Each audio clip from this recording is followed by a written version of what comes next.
we up? I hope so. Are we on? There we are.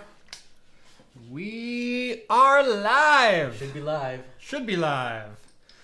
Welcome to Talking Heads, everyone. Your once weekly live show for the latest in beer and tech news, episode 121. I'm Jeff. I'm Steve.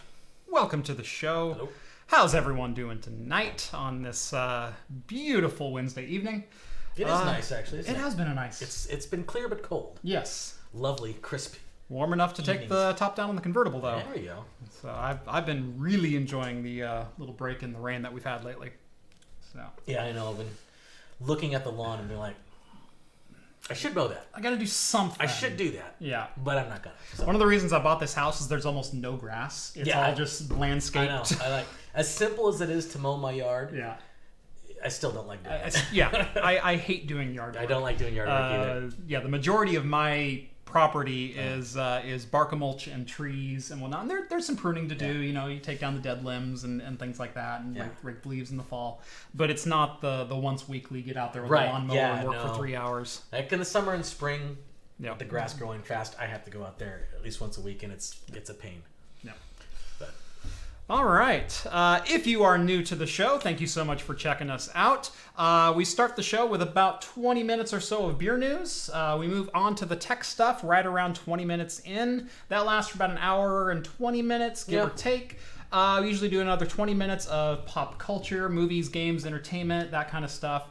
And lately we've been finishing the show with a Picard spoiler cast. So last week's episode of Star Trek Picard. I did watch it. So Excellent. I did. Excellent. Yeah, Rhett's the only one who has showed up unprepared thus far. So, Really? Yeah. Yeah. I was a little worried. Yep. But I did watch it. So yeah, the last bit of the show will be probably talking about Star Trek Picard, or if we have time, some AMA kind of stuff. We'll see how quickly the show goes. The show is family friendly in both language and content, and if there is anything potentially inappropriate coming up, we will generally give you a disclaimer before the story starts, but I don't think we have anything like that. Yeah, we're not doing shirtless Jeff this week, so we should be good. Ladies. All right. What do we start with? Beer. Let's go talk about the beer. Beer. Yeah, so the beer we have way this week, ahead of myself. Yes, I know. I apologize. So I think it was a couple weeks ago, John brought some beers from one of our Patreons, Claw. He's from Norway. And he sent John some beer, and it was funny because John picked out the one that he said he knew tasted horrible. Yeah. And it just... He goes, oh yeah, everyone here hates that. He's like, everyone, we hate that. It's like, I sent that in there as a joke. Yeah. So... And it was bad. Yeah. So he sent me some of the ones. He said he hasn't had these, so he doesn't know if they're bad or not. Okay. But I looked at them, and they're rated pretty high. Yep. Now, this one is a Belgian triple. Okay. In a big bomber here. And then this one is the more interesting one, and he said that this is a local brewer close to where he lives, and I guess they only distribute it close to where he is, and it's called Midsummer Pineapple Habanero Saison. So nice. This should be a spicy one. So Belgian triple, 9%. Yeah, it's a big ABV from Kin Brauerei. So from Kin Brewing. Brewery, I think it is. But yeah, Belgian triple, Bobelin. Your guess is as good as mine. Bubelin, I believe. I like Bubelin. Yeah. And then Bubelin. And then this guy is a 7%. Yeah. So they're both pretty up there. Yeah. But this one's only like maybe 11.5 ounces. Yeah. So, yeah, interesting. Interesting stuff. Midsummer Pineapple Habanero Saison. Iker off. I tried. Alphabrick? I tried. Alpha. I have no idea. Here, let me see if I can say it. Ulfabrick. Ulfabrick? Iker Ulfabrick. Ulfabrick. Ulfabrick. You gotta do that when you're in the Norse. Get the oofs. Yeah, that's right. I probably butchered it. Probably. Claw will probably laugh tomorrow. I guarantee it. Yeah. I don't speak Norwegian. Yeah. Midsummer hot sauce. Yep. That's gonna be. I like pepper beers. I really do. In fact, when we went to CES, one of my favorite beers that we had over there was from Able Baker. Able Baker. And they had a pepper beer there that I thought was just absolutely delicious. So I do love pepper beer, so I'm really interested in trying this one. Which one do you want to start with? I want to do the pepper beer. Let's do the pepper beer. Okay. Sounds like a Bud Light Lime. John's drinking. Of course he is. Yes, of course. All right.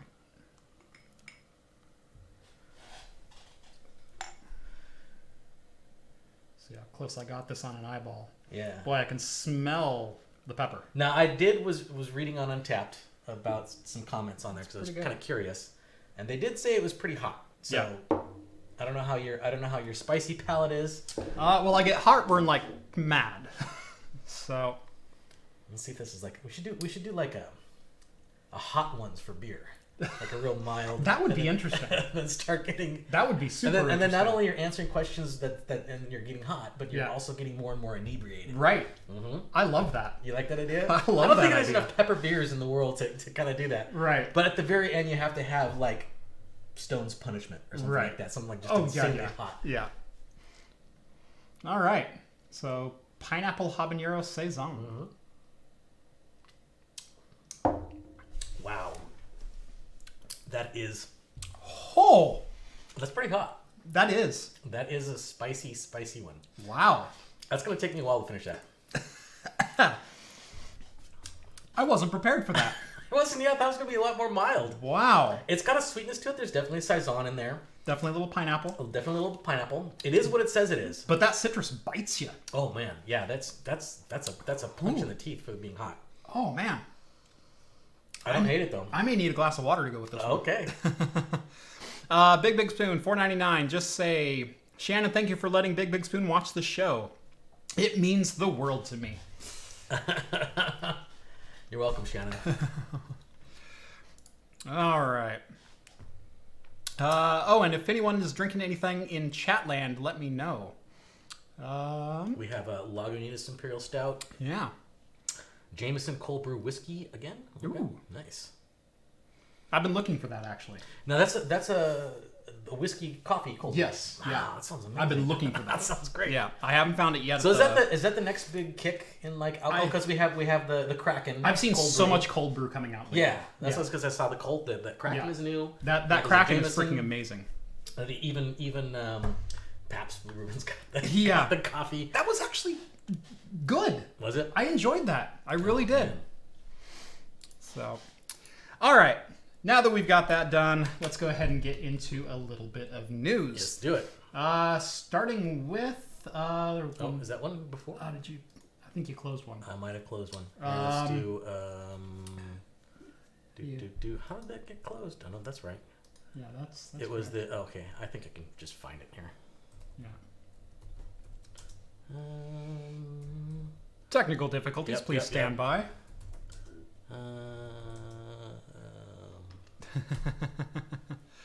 Dang it, Steve! You had one job. Yes, I know.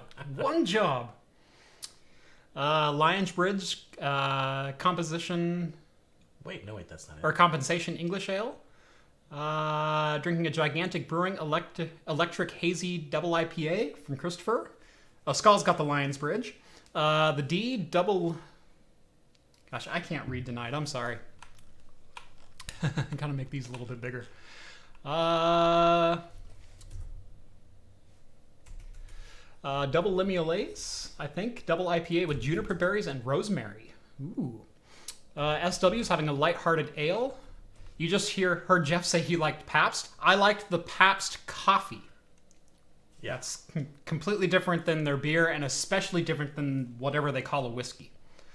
Epic Day from Edeline Brewing. Elevated Systems. Awesome.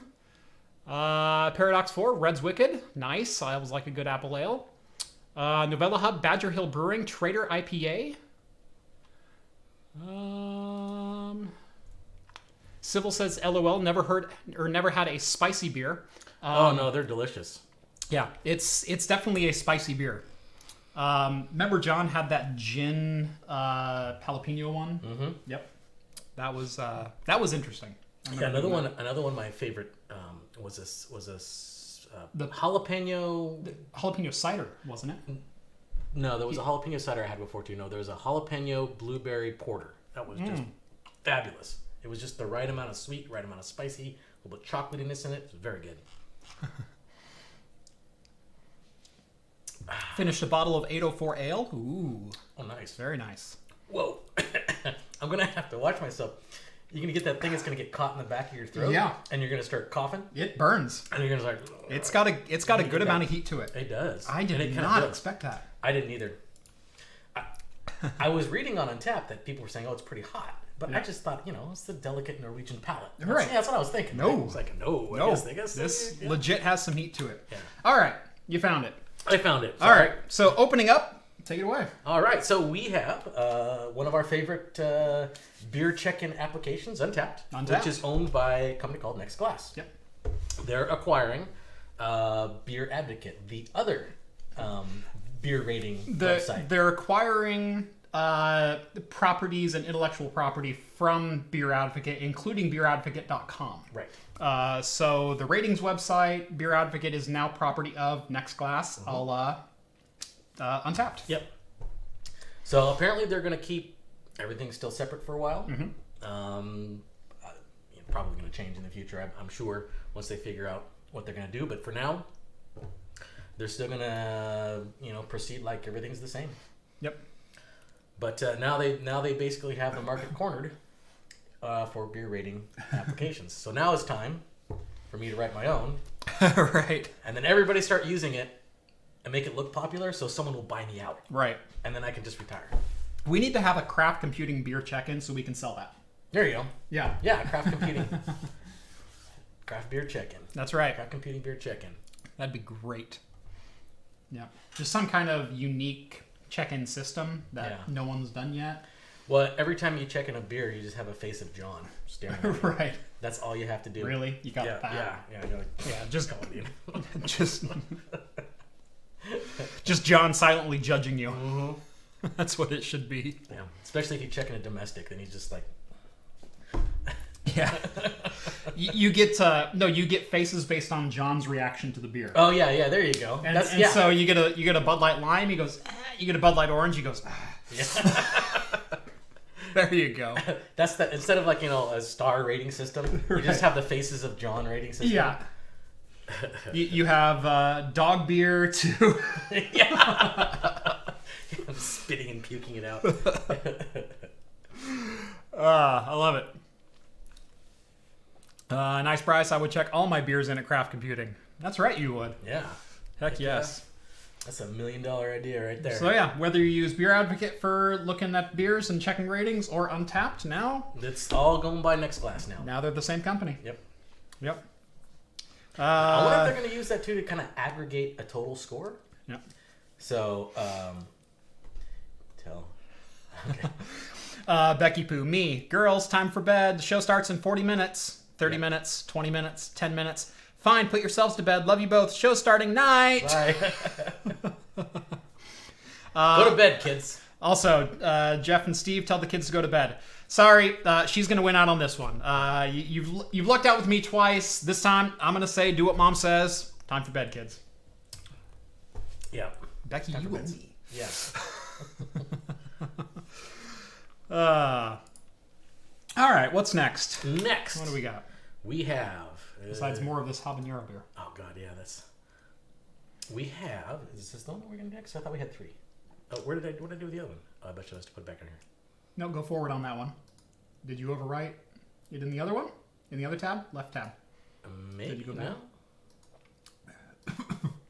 Back again. Back again. No? No. What are you doing? It was there. Well, I know what this one is too. I'm prolonging the segment so we can finish this beer. Because this is going to be hard. Guys, what do you think of Starlink internet satellite? As soon as it is available, I will be a day one buyer and reviewer of it. Simply because I hate Comcast. Here it is. All right. Found it anyway. Okay. So, Miller Lite is offering a free case of beer to everyone on Leap Day. That's right. I mean... Not much more to it than that. Nope. I mean, I'm not a huge Miller fan. I mean, I guess it's okay as far as domestic goes. It's one that I drink. It's not too bad. And it's free. Right. So, what it is on Leap Day, I think on their Instagram, it's either Facebook or Instagram or both probably, there's going to be a RNC code that they're going to post. Mm-hmm. and you scan that in with your phone or whatever. And it's going to take you to a website where you can upload your proof of purchase. You got to go out and buy yourself up your own pack. Yeah. You're going to pay for it first. So you got to buy a 24 pack. You take the receipt, upload it to this website, and then they will send you money through PayPal. Okay. That compensates it. Interesting. Yeah. Interesting way to do it. So yeah, free beer that way. Instead of like, sending out coupons and people, copying them over and over again. Right. They can track you and see, everybody's like, totally. Find a loophole and get like 25 cases for free, Right. which someone will probably already do anyway. Right. Christopher has a question. Hey Jeff, where can I find some good triples and quadruples? I'm down in Corvallis, and I go back and forth between Corvallis and Portland often. So if you're in the Oregon area, number one, Corvallis has an excellent bottle shop called Corvallis Homebrew Supply. Yeah. That's probably where I would shop in Corvallis for beers. If you make it up to Salem, there is Capital Market on, 17th and State? Yeah, that's probably the best one. And that's probably the best one in Salem. By far the widest selection you'll find. And if you're heading up towards Portland, right near Twilliger Curves, this place called John's Marketplace. That's the place to go. And that's the place to go. That is the beer Disneyland in Portland. It basically is. Yeah, it's, 296 off of I-5? But that's the place to go. Those are my 3 stops between Corvallis and Portland. And if you're looking for a brewery in the area that actually does brew triples and doubles and stuff like that, go to Benedictine Brewing in Mount Angel. Yes. They have excellent doubles and triples. Yep. If they're on tap. Usually they do. But is Ratchet doing a Belgian Underground on tap? Yes, they do. But I don't think they have any doubles right now. Last time I looked. Yeah, I know they've got the... they do the Amari Secret once a year. Yeah. That's a great Belgian if you can find that one. But yeah, Benedictine. If you like German style beer, head over Mount Angel. Yeah, they're actually brewed by the monks. So the monks there at the Abbey make the beer. Yep. In fact, if you go there, they're probably sitting in their robes making beer. Yeah. It's not bathrobes, but robes. Yeah, monk robes. It's a cool place to go. Yeah, it's very cool. So. All right, little journey through Oregon Mid-Valley beer culture. And let's see, last but certainly not least in the beer news. Oh yeah, this one's a very interesting one. Did you close this tab too? No, I did not. Frickin' Steve. I know. Yeah, sorry. All right. You enjoy getting out I do. Doing hiking and... Yeah, I mean, working from home, I'm home all the time. Yeah. I want to get out and do something once in a while, or I go stir crazy. So yes, I definitely like going out. Sorry, you're supposed to talk longer. Sorry, this one's gonna be a hard one, man. It is. And this is only half. This is only half. This is probably more than I can even take. Yeah, this isn't quite as hot as like Punishment. Right. But it's pretty up there. It's a pretty, and it's a lingering, and it's a cumulative. And it's at the point, because when we first took those sips, it's like, oh yeah, we can taste the saison flavors and we can taste the pineapple. No, now it's all just I've got is pepper. I'm just drinking heat. I'm just eating pepper right now. Yep. Liquid heat. Yep. Anyway, so if you enjoy getting outdoors, if you enjoy drinking beer while you're outdoors, you can drink a beer in a treehouse in the world's largest open beer garden in Charlotte, North Carolina. That's right. Not only is it's got the world's biggest, because it's got the most taps in the world right now. And and if you live in Charlotte, you guys are one lucky people, because that's like it sounds like a cool place to go visit. Totally. Yeah, and it's supposed to have like a big, it's not in a tree, but it's basically a big tree is growing in it. Yeah. And the branches go all around. So it kind of looks and feels like you're in a tree house. The bottom floor, which has the most taps, has open doors. So like in the summertime, they'll lift the doors open. So it'll be kind of like a big open air area. And then they have like a second floor with, I think, more beers and a meeting hall. Yeah. Are there any, the very top? Are there any pictures in this article? I think there is. Yeah, there is down towards the bottom. Here we go. Yeah. So that looks like the main bar. There's a very fancy corn dog. There's the outdoor area. Yeah. There's the big tree. There you go. In the middle of it. Yeah. Some nice couches. Can't wait for a branch to fall off and puncture those couches. That looks like the rooftop. There's a view of Charlotte, which I've only been to the airport in Charlotte.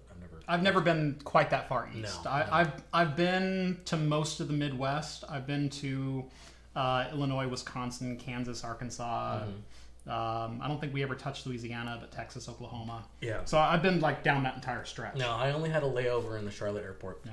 And that was about it. Yep. Yep. But now there's the world's biggest beer garden, so there's a tourist reason for me to go there and hang out. Yep. Yeah. Speaking of, I think I've only Illinois. We landed in O'Hare Airport, and I spent 7 hours in O'Hare, and I think that was the only time I've ever been in the Eastern Time Zone. Yeah, $40 corn dog. Where is that corn dog again? Honestly, it just looks like a corn dog you get from Costco, and they just put like a fancy salad bits. Right. Yeah, there's actually over towards, gosh, what town was that? Lapine. They had a hot dog festival going on there last time I was in that town. Really? And, did you stop by? We did. Oh, that's cool. And they had a ton of vendors, and all they did was make fancy hot dogs. Nice. And it was fantastic. Yeah. So I got like this massive chili one with kraut, and it was stacked like this high. Yeah. But it was fantastic. There you go. A little Eastern Oregon trivia for you. There you go. Boy, we got to power through this one. Mm-hmm. I hope I can still taste tastes. I know this might ruin everything for the rest of us. Right. For like the rest of the evening. Maybe we should have ended with that. Yeah. I didn't think it was going to be that hot. I didn't think so either. Like I've had like pepper inspired and pepper mixed no, beers it was before. usually pretty mild. Whew. I know. Southwest corn dog salad. $25. Jeez. Oh, Chicago Central Time. Okay, then I've never been in the Eastern Time Zone. Yeah. Yeah. You've never been East Coast before, huh? Nope, never been East Coast. Yeah, I forget where the line was. I know Indiana is East Coast. Yeah. But I wasn't sure if Chicago was that far or not. Yeah, that's right, because I know that Chicago is central because... It's Illinois, Indiana, Ohio. Right? I work with a lot of servers that are in there, and they're 2 hours off. So. Yeah, that's right.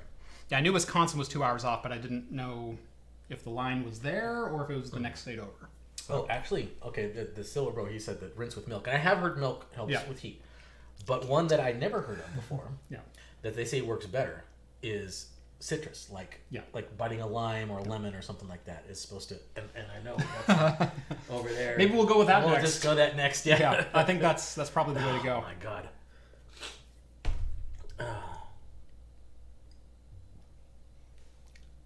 Whew. Ooh, I'm tormented in the flame. Actually, a big swig worked a little better. Yeah, I got a little bit of flavor with that one. Yeah, because like I'm sipping it just to like keep the heat down, but yeah, maybe you're right. Just like chugging it. Ooh. I'm actually sweating a little bit. Ooh-wee. They weren't kidding around. No. All right, we were going to do this last, but I think we'll do it now. No, let's do it now.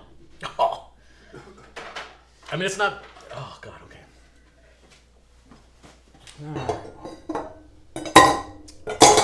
Whew. All right. I think I'm ready for some more. That was pretty bad.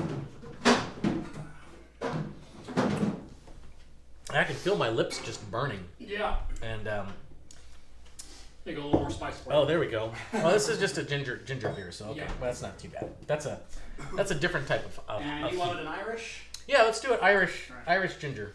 There you go. Okay. I think I'm gonna do a heavy whiskey. Okay. Let's do black. So I'm gonna do a Kentucky Mule, and Steve is going to do Irish Mule. an Irish Mule. And before you get too far ahead. Smells better already. And do you like any simple in yours? No. Okay. No, actually, I don't. But I will take a slice of that, and I'm going to try. Yeah. Here, let me grab. So squeeze that in your drink. Okay. And then I've got another one if you want to slice. I'll knock us off a couple of wedges each. Yeah. Let's see if this works. You want a slice or a wedge? Well, let's do a wedge. Actually, that'd probably be better. Gotcha. Oh. Let's see if this helps. Maybe. All right. All right. I'm actually gonna. Surprisingly. There we go. Kind of worked. Actually, this does work. Yeah. It does take the heat down quite a bit because it's so tart. It kind of distracts you from the heat. Okay. I mean, it's still there. It's lingering heat. Not sure if I just want distraction from heat. Well, it's not bad. It's. I take sour over extreme heat any day. Yep. All right. So the recipe's a little distracted here, but we're gonna do mules. So I'm gonna do 1.5 ounces of whiskey. And we'll make it 2. Hey, since you're being generous with your own liquor. That's right. I like a heavy pour. Who doesn't? 1/2 of a lime squeezed in.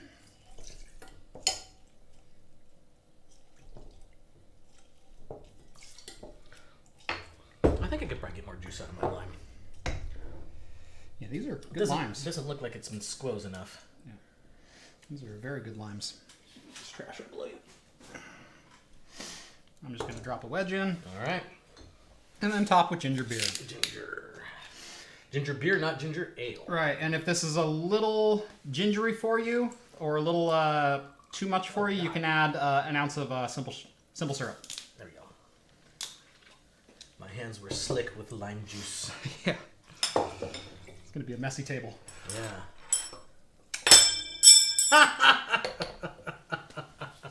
Oh, gosh. I don't know if I want a straw, actually. You can keep the straw. I'm going to be like a man. And Be a real man? Yeah, I'm going to mug it up. There we go. Oh, that's fabulous. Okay, I like that. That's still good? Oh, yes. Oh, yeah. Oh, man. Oh, even that just kills the... Oh, yeah, just that right there. The heat's gone now. Whew. Okay. That was a good choice. Yeah, that was.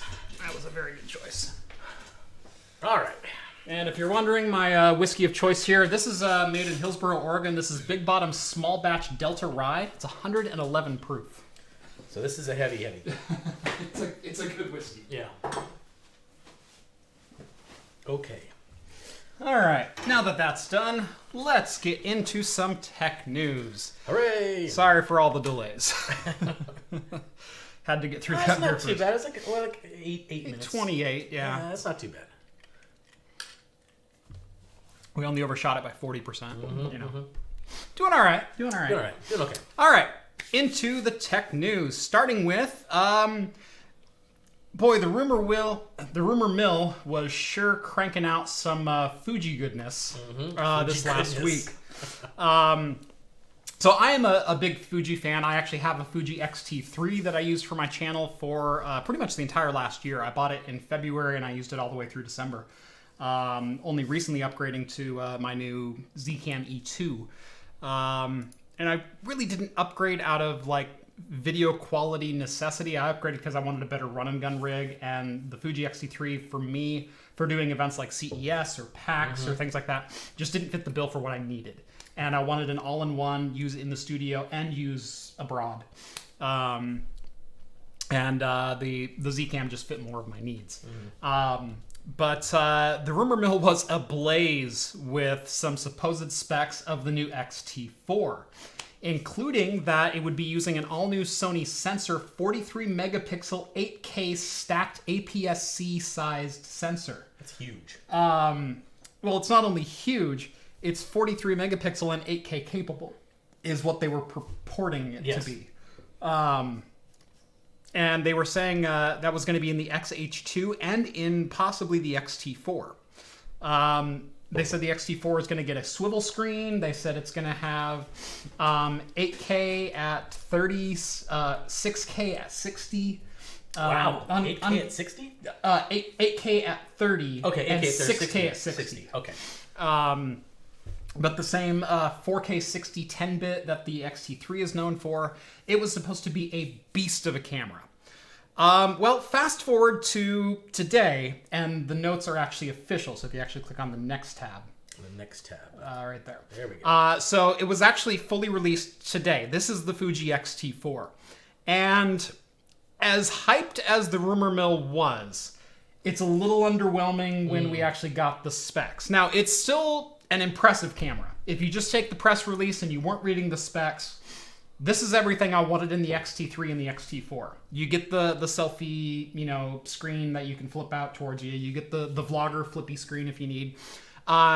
You have in-body stabilization, image stabilization, up to 6.5 stops if you're using a Fuji X lens, and up to 5.5 stops if you're just using a manual prime lens. So you tell it what focal length you're at, and it will automatically adjust its IBIS for you, which is a pretty fantastic rating. I do like that old school look, that old school design with the metal at the top. Oh, I love the look of the camera. Good. Yeah, it's a great looking camera. The aesthetics on the camera are just fantastic. That and using it for a photo camera, it takes me back to like my Minolta days, my days of shooting an old Minolta camera. It's a really lovely design. But little bit disappointed on the sensor side if you were following the rumor mill, because it's not an all-new 42 megapixel APS-C double-stacked sensor. It's the same 23 megapixel sensor that was on the X-T3. Slight tweaks, but nothing really groundbreaking. It shoots 4K 60. I'm not sure if it still does the 1.2 crop that the old one did at 4K 60. That still hasn't been. Well, it just came out today, right? Yeah, was just announced today. Reviews are forthcoming. I've seen some people posted some reviews on them. I didn't get a chance to actually view any of the reviews. Right. I know Gerald and Camera Conspiracies were working on one today. I saw Kai came out with one today, and there were a couple others that had all the meaty specs that you'd possibly need, but I didn't watch any of them. Okay. So. Basically, all I read was the Engadget thing, and then the press release. It's like not quite. Right. It's not there. It's still good, but yeah. So, yeah, I was going to talk about the rumors leading up to it. I didn't know the release date was today, and so this dropped this morning at 10 o'clock, and it's like, oh, I guess it's official now. If folks haven't caught on, Jeff is a camera nerd. Yes, very much I am. So. I worked in a camera store from 2004 to 2006. I want to say. Yeah. And my dad was a pro photographer all the way back in the 80s and 90s. Yeah, see, I have a lot of family members that are like, John likes cameras, my sister does, my brother does, my dad does. My dad's big into photography. Yeah. I just never caught on to it. Yeah, my dad actually has a college degree in video editing. Oh yeah. So yeah, photography runs in my family. It's a hobby that we all greatly enjoy. Snap, snap, wink, wink, nudge, nudge, know what I mean? Mm-hmm. Oh, that's good. Mm-hmm. Oh, that is so good. It's so much better. Here's the thing. I take a sip, and I set it down, and then my lips feel okay, and then after a while, that burn starts coming back. Yeah, it does. It's still there. The burn is still right in the back of my throat. It's not so much on my cheeks anymore. It's on my lips. Mm-hmm. It's like I have it on my lips, and it just does not want to go away. No, but I'm digging that. This is delicious. I love a good segue. I love the Fever Tree too. The Fever Tree ginger beer. Yeah, so good.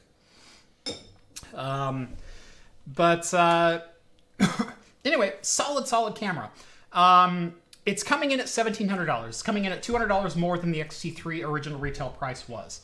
And I think a pretty solid upgrade to it. I'd like to see the X-T3, if they're going to keep it around, maybe drop to about $1,200. I think that's a much more fair price point, given the significant spec upgrades on the X-T4.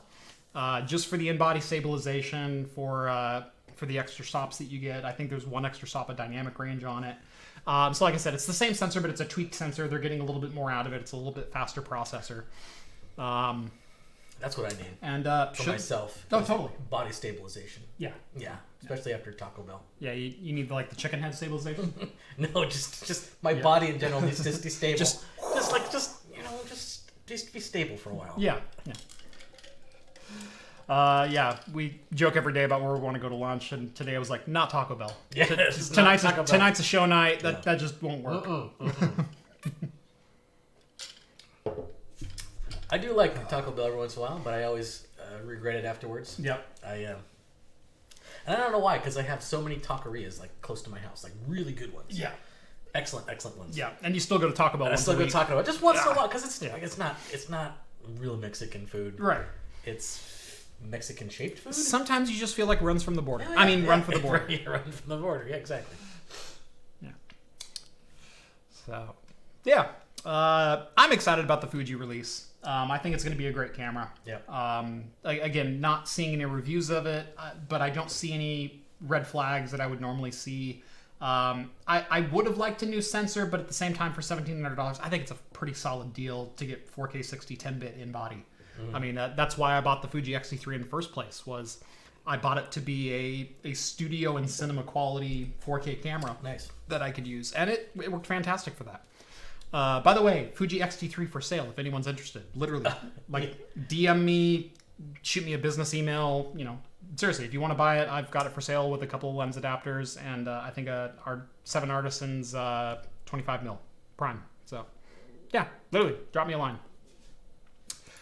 Anyway, moving right along. Next rumor. Moving on to nVidia rumors. So here's our one of our title stories. Big rumor today. Yes, Ampere, I guess, is going big. And by going big, I mean literally like doubling the size of the massive die. I saw the spec. I'm like, you got to be kidding me. 826 millimeter square die. That is huge. Yes, that's taking you back to like GTX 280 days. Yes, I know. Yeah, I know. And I'm like, I thought we were supposed to get smaller, not bigger. Yeah. Whatever. But yeah, you know when you have like like the i9 processor and you've got that massive heat spreader on it, and you take it off and the die's like this big. No, the size of the heat spreader is literally the size of one of these dies. This is going to be a massively big die. Yeah. But this is just an unconfirmed rumor. Right. It was from a Twitter account that hasn't been known to be accurate for rumors. In fact, they haven't had any rumors at all. So correct. That could be either a good thing or a bad thing. Right. It could be like, oh, I got this juicy information. I'm going to create this Twitter account so I can share it. But it also could just be some guy, I'm going to make a Twitter account and just spread garbage around. Right. I don't know. But they did actually include some slides that looked potentially legit. They looked legit.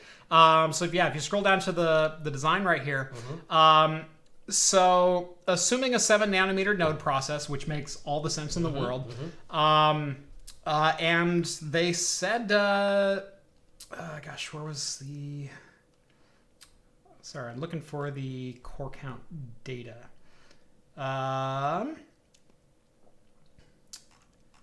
There somewhere. Yeah, no, there was the 3080 Ti GA103. Sorry, the GA100 is going to be their largest flagship die, and that'll be the 826 millimeter square die. And they didn't mention any necessarily concrete specs on that one.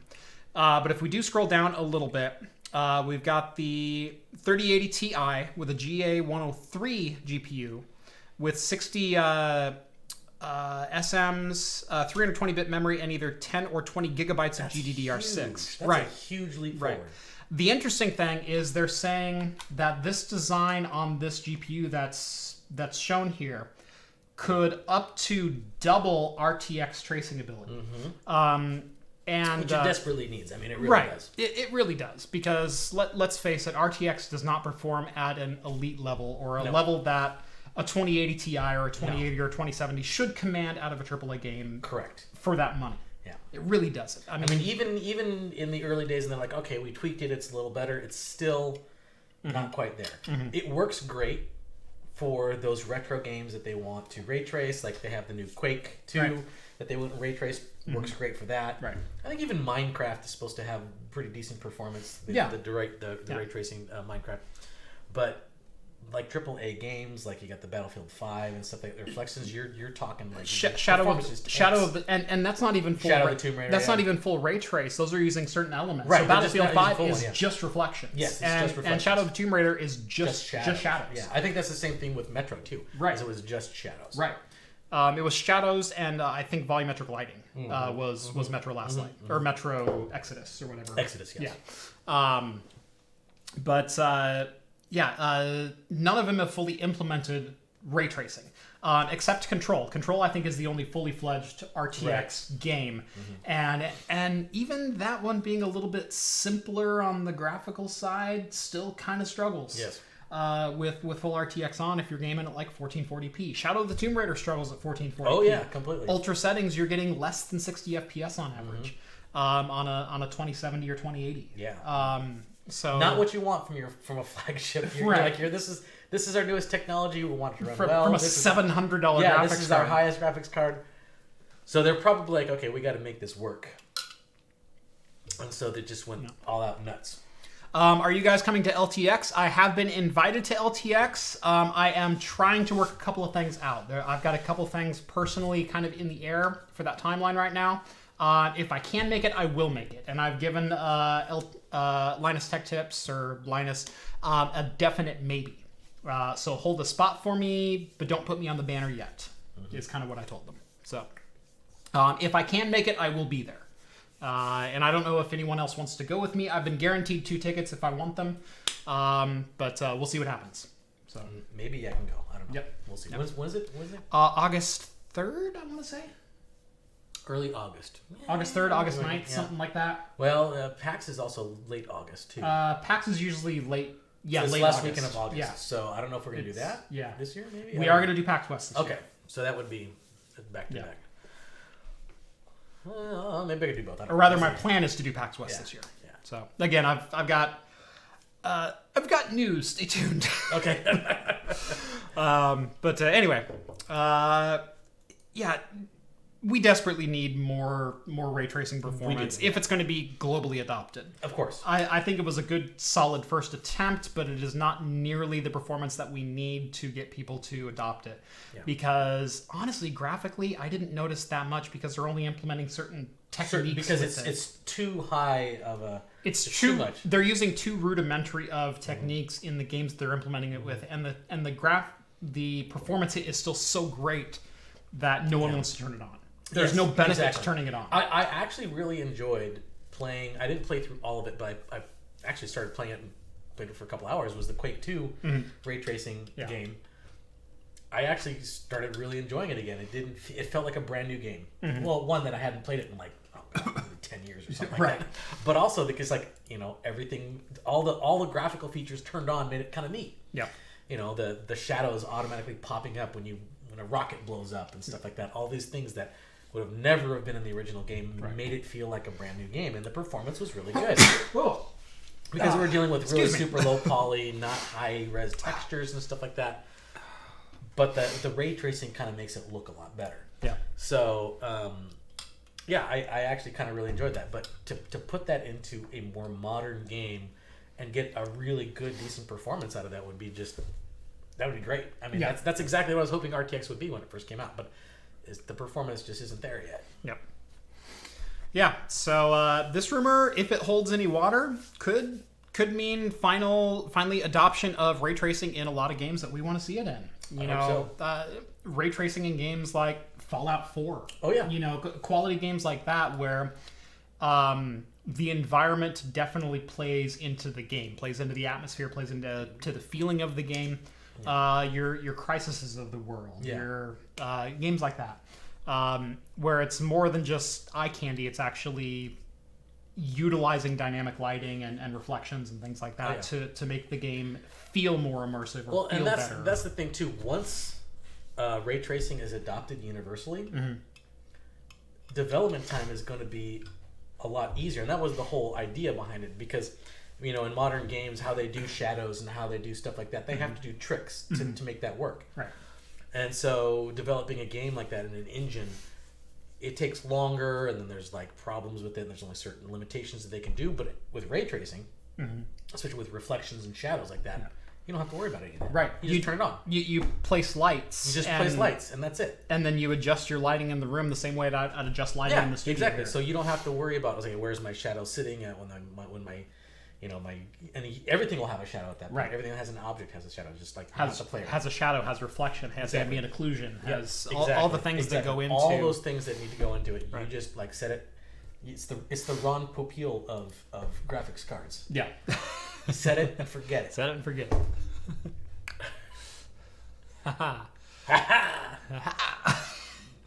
Thank you for getting that. So yeah, definitely some interesting rumors coming out of there. AMD had some rumors crop up in the last couple of days as well.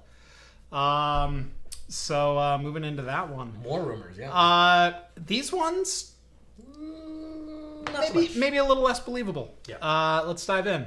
So SK Hynix calls out fake news regarding leaked Radeon GPU specs.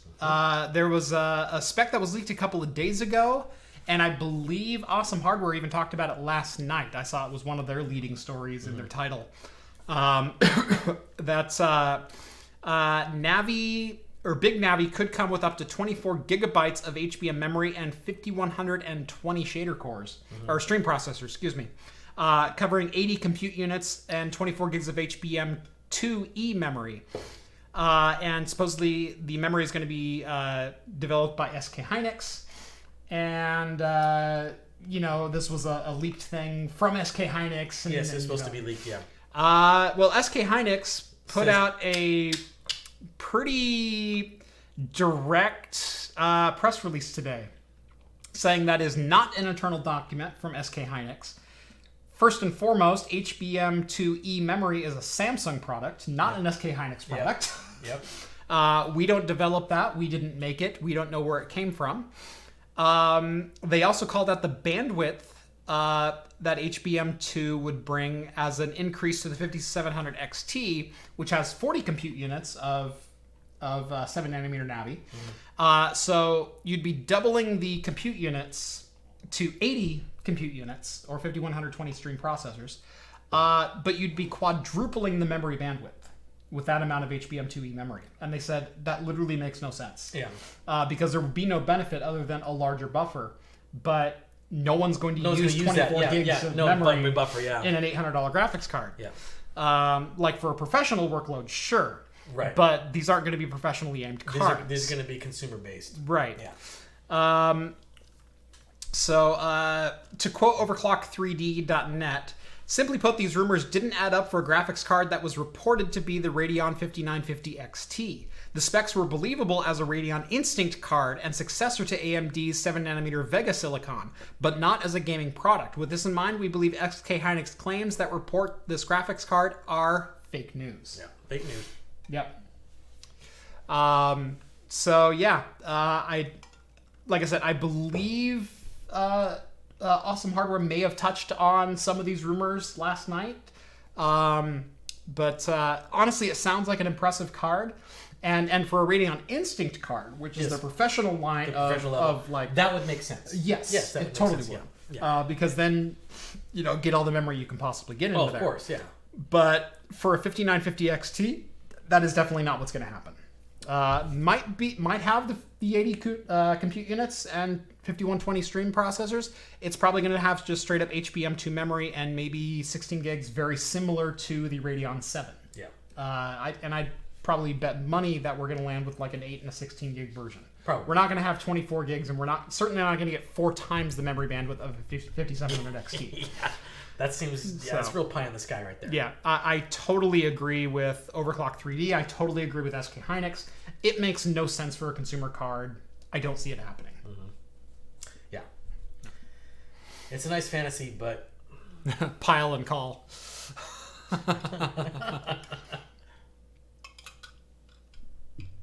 No, that's Lyle's show, isn't it? Pretty sure it was Lyle. I didn't watch it. I didn't watch it either. Oh, okay. You just heard. Yeah. Like I said, it was one of their headlines. It was a rumor of a rumor. Yeah. Again, it was one of those things that popped up on YouTube today as recommended video. Yep. All right. Nice Price says they did. Yep. Okay. So good. So cool. Confirmation. Yep. So yeah, SK Hynix released an official press release today that said in no way was that our leak, and yeah, there's no possible way that's going to happen. Yeah. And I fully agree with that. Yeah. All right. What else we got? Oh, we have things that I cannot afford. In the realm of things I cannot afford. Yes. Oh, yes. Yeah. I remember this story. Yeah. So have you ever heard of Kioxia? No, I actually have not. Okay. And I had to read the article to actually find out what they were. They're formerly Toshiba Memory. Storage, Toshiba Storage Division. So Kioxia has joined the ranks that... What was it called again? Kioxia, I believe. Bless you. Yeah.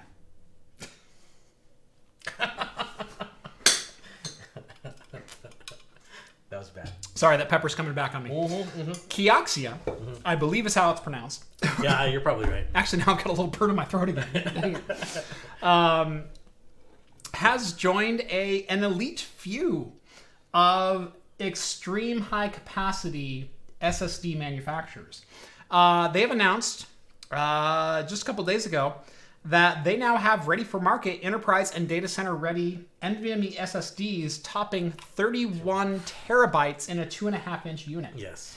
Now these are 15 millimeter thick. Yes. So these are definitely enterprise grade. They're not going to slide into most laptops. No, they're not gonna. But they will fit into a 2.5-inch SSD tray on a server. Of course. Or if you have a tower, you could probably fit them in there too. Right. And they are an NVMe interface or a U.2 interface. Yeah, they've unveiled this CM6, which is a 30.72 terabyte capacity SSD. That's crazy. PCIe 4 links with speeds of up to 6.9 gigabytes per second reads and 4.2 gigabytes per second writes. Why they don't just want to hand them out to me for fun? I don't know. Just give me a call. I have no data that could possibly saturate that link. No, I have nothing. Nothing, but I'd like to try. I would totally like to try. Remember that movie? It was with Richard Pryor, Brewster's Millions. It was basically, I don't know. This is. I'm dating myself here when I'm telling this. So basically, it's Richard Pryor, and I think it was. See, I remember Blank Check. No. This is called Brewster's Million, and he had $1 million. He had a day to spend $1 million. Oh cash. yes, okay, yeah. So similar concept because Blank Check was right. A kid who gets hit by a car or something like that. Yeah. Here, just write it for whatever, and he goes $1 million. I'm Mr. Macintosh, and he has his Macintosh use the voice synthesis to fool everyone. But basically, what the challenge was you had $1 million. You get another $1 million if you can spend $1 million in a day. And so, but it was all with cash, so you had to go around and do stuff. So that's the same thing. It's like, what's this? If I can fill this up in a day, can I get it for free? Can I have a second one? Can I have a second one? I need to raid these. Yes, totally. Speaking of raid performance, that is even more impressive. And not necessarily the raid performance, but the write performance on these, because as we know, SSDs do degrade the more you write to them. Yes, they do. Yep. This is rated at 1 full write per day for up to 5 or 7 years. That's a long time. So a petabyte per month is what you can write to these drives for up to 7 years. Yeah, that's an insane amount of stability. Right. Yeah, that is great, especially for an SSD. I mean, for these. I would love one of these. Yep. They have not revealed a price for the 30.72 terabyte CM6 drive yet. I know. I like how they said, but it won't be cheap in the title. But then they say, we don't know what the price is. Right. But says it will have, quote, an excellent cost to performance compared to equivalent SATA drives. Right. Which are about $8,000 right now or something like that. Right. Yeah. The Samsung 31 terabyte SSD SATA drive currently sells for $8,500. Yeah. So we expect the CM6 to retail for far more, according to TechRadar.com. If you're into super high capacity SSDs, if you'd like to see a review, maybe drop a comment down below and I'll see if I can get them to send me one. That was the worst synopsis of Brewster's Millions I've ever heard. I haven't watched that movie in, I don't know, maybe 20 years. Give me a break. I just remember I had Richard Pryor, he had to spend a lot of money. Thank you, Questionable Commands. Yeah, there you go. Yeah. Thanks for shaming me. How long until 1 petabyte SSDs? We're quite a long ways away from that. Yeah, we got a while yet. I mean, you could raid them, obviously. But... Yeah. It's a if you have to ask, you can't afford it situation. That's pretty much it. Yep. Basically. Yep. But Christmas is just around the corner. Charles, finally made it to your live show drinking an ice cold Coca-Cola at work. Sorry. No. Coca-Cola is totally fine. The nice thing about Coca-Cola is it hides rum pretty good. That's right. But thank you for joining us. Yeah. We appreciate it. All right. What else do we got? Oh, we have another story? I thought that was the end. I think we have more. No, okay, we got more. Oh, yeah, we got Yeah, more. we do. We got more. Locked and loaded. There was a rumor we had no more, but it's a false rumor. It's fake news. Thought I was wrong once, but I was mistaken. See, that's a bad joke. I like that one. That's a bad joke. All right. Most hated feature of Windows 10. Go. Oh god. Okay. Well, they corrected that because they put dark mode in there, so I kind of like that. Yeah. I do hate. God, what's the Cortana? Yeah. Turn that shit off. Yes. There goes our PG rating. Sorry. Not a big fan of tiles either. Yeah. They're completely useless. They don't do anything for me. Right. My most liked feature is the Windows search when it works, because sometimes it works fantastically When it works, well. it's good. But I find so many times that I'm looking just for a breaks. particular thing, and it's like, nope, it's not. That doesn't exist. Right. Why don't you search the internet for it? It's like, no, Right. I know it's installed. Right. I know it's there. Right. I have searched for literal full words from a title from a document before, and it goes, that doesn't exist. I'm sorry. Mm-hmm. Yeah. But yeah, my number one recommendation to clients who are learning Windows 1 or Windows 10 for the first time, coming from Windows 7, is don't bother with the start menu. Literally just click the start menu or hit the start button and start typing what you want, and it'll bring up what you want. Right, exactly. Yeah, that's the whole purpose of it. And so it's like, well, where's my Word icon? Where's Exchange? Where's all that? Literally just hit the Windows button and then type Word. Outlook or Word or whatever, Excel.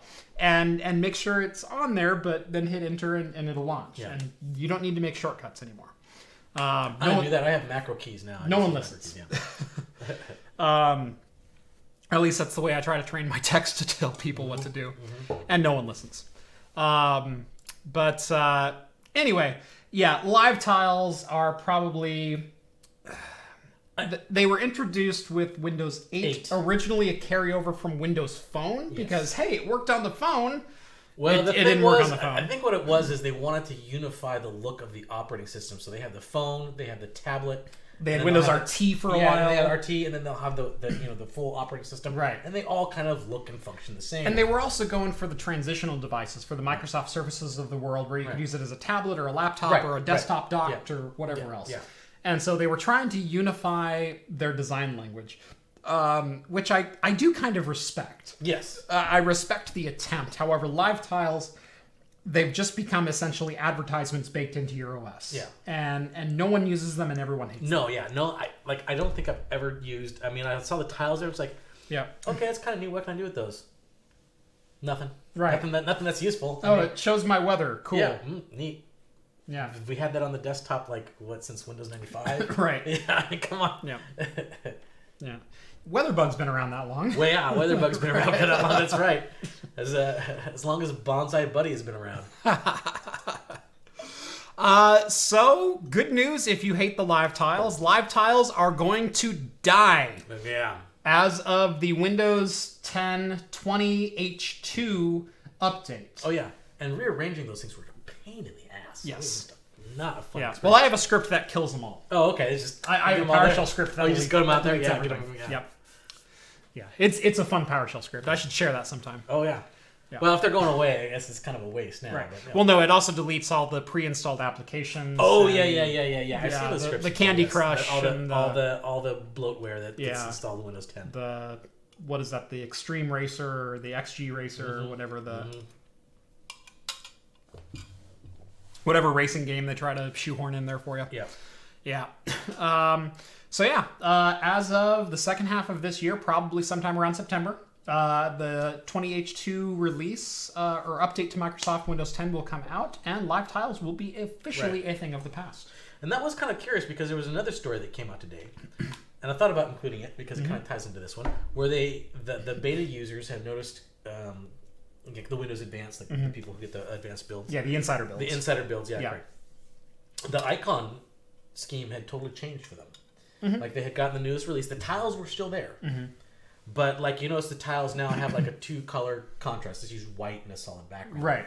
But the icons were replaced with full-color icons altogether. Interesting. So it looks like that might be in preparation for dropping the tiles and replacing things with those icons. One of the things I've seen that they might be doing is basically unifying the look with the upcoming Windows 10 X, which is their dual screen tablet laptop. I heard that too. Yeah. Because there was a prototype interface that used that was actually really slick.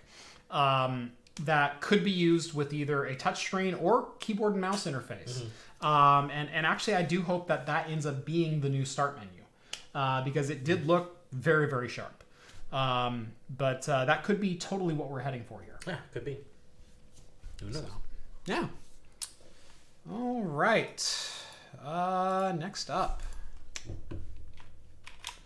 All right. Epic News. Epic News. Good Epic News. Good Epic News. No new releases from Epic, but remember how I said that... oh, yeah, we talked about this, definitely. Well, I've talked about, how data centers are purchased and how rollouts happen with new technology, new hardware, new paradigms of how you deploy things. Generation 1 of Epic, they said, we're impressed. We like what you have. Give us 5 racks worth of Epic CPU so we can test out, cluster them, we can see how they function, test our software, that kind of thing. Go send it through our sandbox. Generation 2 is when you go, let's fill a data center with them. Yeah. CloudFlare is filling their data centers with them. That's basically the same. Let's go for it. Let's do it. CloudFlare is ditching Intel for AMD. And this is not a clickbait article. This is their next major replacement of servers is going to include AMD EPYC servers because the cost of performance is literally double the performance from the AMD EPYCs. And I guess it really wasn't even close. Now, if you're not familiar with CloudFlare, they're one of the world's largest DNS providers. Big, huge. They're 1111. So a la Google's 8888 or 8844. CloudFlare owns 1111 and 1001 for primary and secondary DNS. And they're a San Francisco-based company, and they provide name resolution services for a good number of people worldwide. Like I said, they're one of the largest, next to Google. And they're basically ditching Intel and going AMD. Yep.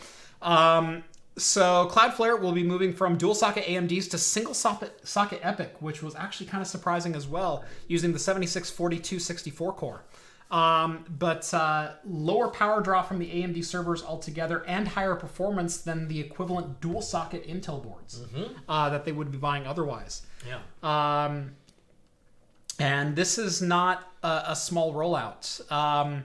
So their current rollout is 48 core dual socket Intel Xeon Platinum 6162 CPUs to a 48 core single socket 4642 AMD EPYC. So it's 48 core, not the 64 core. My apologies.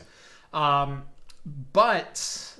because of the performance per watt essentially that they're going to be getting out of this and the memory bandwidth increases, they decided to pull the trigger on it.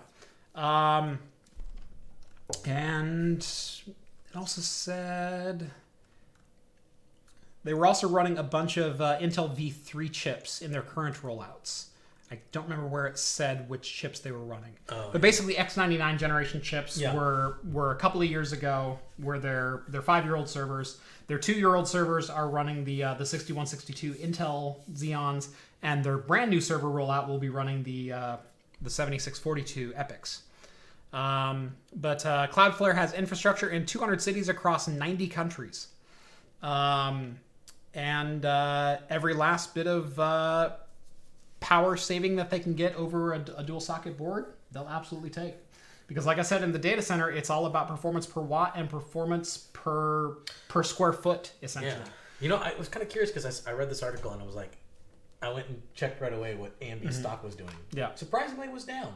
Huh. Which I would think like news like this would kind of make it go up, but I don't know. Who knows? Could be supply chain stuff. Who knows?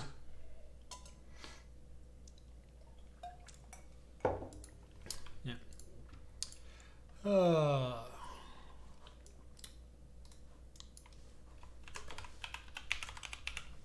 What do we got? Let's see. What's next? Oh, next story. Yeah, what is next? Next story. This This is the curly Joe of I like my Intel Nooks. Dang it! I like Nooks. The curly Joe. I have a really soft spot for Intel Nooks. Yes, they're pretty cool. For the next unit of computing, which never really took off. Yeah. I love the form factor. I love the utility of them, but I've always wished I could get a little bit more performance out of them. That might be happening. Without having to go with the 8120G or 8108 or whatever that weird Intel CPU with the integrated Vega graphics was.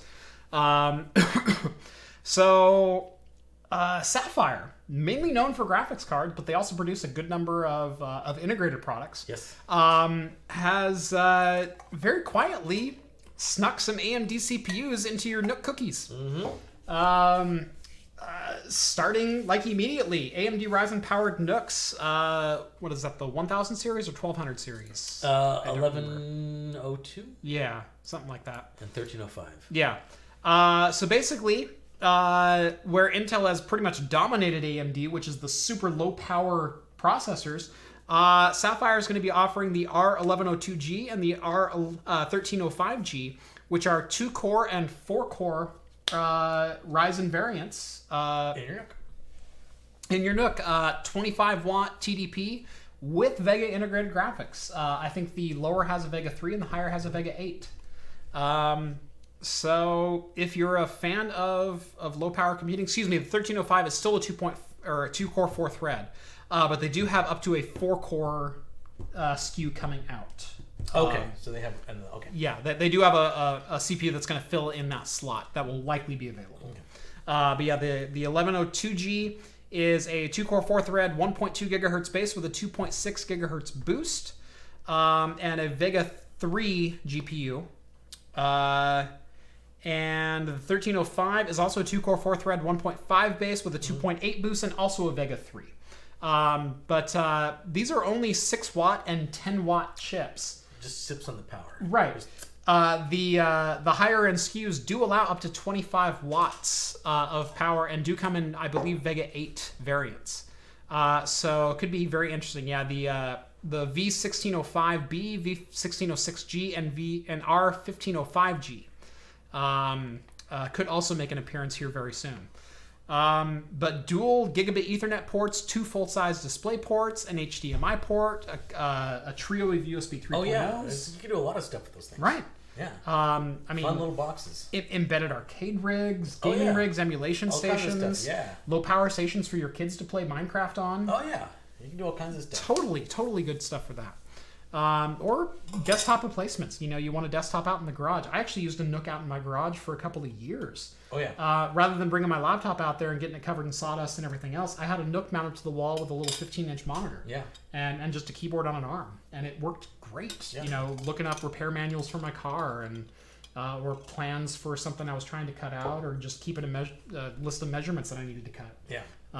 Stuff like that works fantastic. A little tiny thing, recipes or whatever, like right. a kitchen or whatever. You totally want to do like a little tiny thing. It runs all kinds of stuff. Of course, you could probably use a Raspberry Pi for those type of things too, but. Yep. Yeah. And actually, I actually did replace the Nook at one point because I needed a second computer in the house somewhere, and so I actually had a Raspberry Pi 2 out in the garage for a couple of years after the Nook.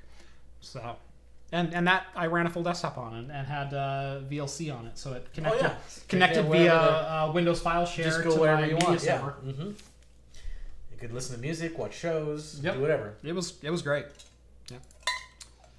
So. All right, we're actually through tech news a little bit early tonight. We are, but that's good because I'm actually done. There's like. I'm only about halfway down the line. Really? See, you used a straw. And I was not using a straw, so I can use man gulps to finish my drink. Gulps. Mine's 111 proof. Ooh.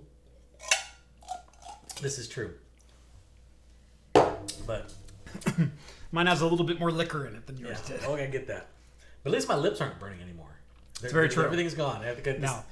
It's very, No, the habanero burn has been replaced by just a little bit of ginger beer burn. Yeah, which is fine. I can handle that. I like that burn. Yeah. That was a bit much of a burn. You work on your own car? Good man. I'm not paying someone $40 for an oil change. Are you kidding me? Of course. It's just an oil change. Mm-hmm. It is convenient, though. I have done it a few times. I've done it a couple times. But, no. Yeah, I work on my own 350Z. Yeah. All right. Moving into some entertainment news. Have you seen the most recent Star Wars? We'll start with that. No. No, you haven't seen Rise of Skywalker? I can't bring myself to watch it. I have really enjoyed The Mandalorian, though. Yeah. I have watched The Mandalorian. I haven't watched Mandalorian. See, okay. I'm on the other side. I watched The Mandalorians, and I really enjoyed those. Yeah. I tried watching The Last Jedi. Couldn't get through it. I absolutely did not like that movie. Mm-hmm. So, yeah, I haven't watched the most recent movie. I read about it. Yeah. Because I'm like, you know what? At this point, I can't avoid spoilers. I'm just going to read about it. Yeah. So I know what happens. Yeah. I know what's going on. Okay. The sequel movies, they're just weird. Like, I really want to like them. But I also want to take the standpoint of I don't want to be the fanboy that comes across, I'm a Star Wars fan and they ruined Star Wars. This is their movie. This is their franchise. They can do what they want with it. You can still be critical of it, though. I can be critical, but if they didn't make something I like, then I'm no longer a fan of what they did. No, that's not true. No, that's not true. See, I think people get way too invested into certain things and what they expect to happen and what they want to happen. And everything is looked through this super fine microscope once it's done. And Star Wars kind of did it to itself with opening up the expanded universe and letting people build on the lore of the most minor characters. No, I get that. I mean, and that's fair because then once you get devoted fans to it, yeah, and that's the same thing with Star Trek as well as Star Wars.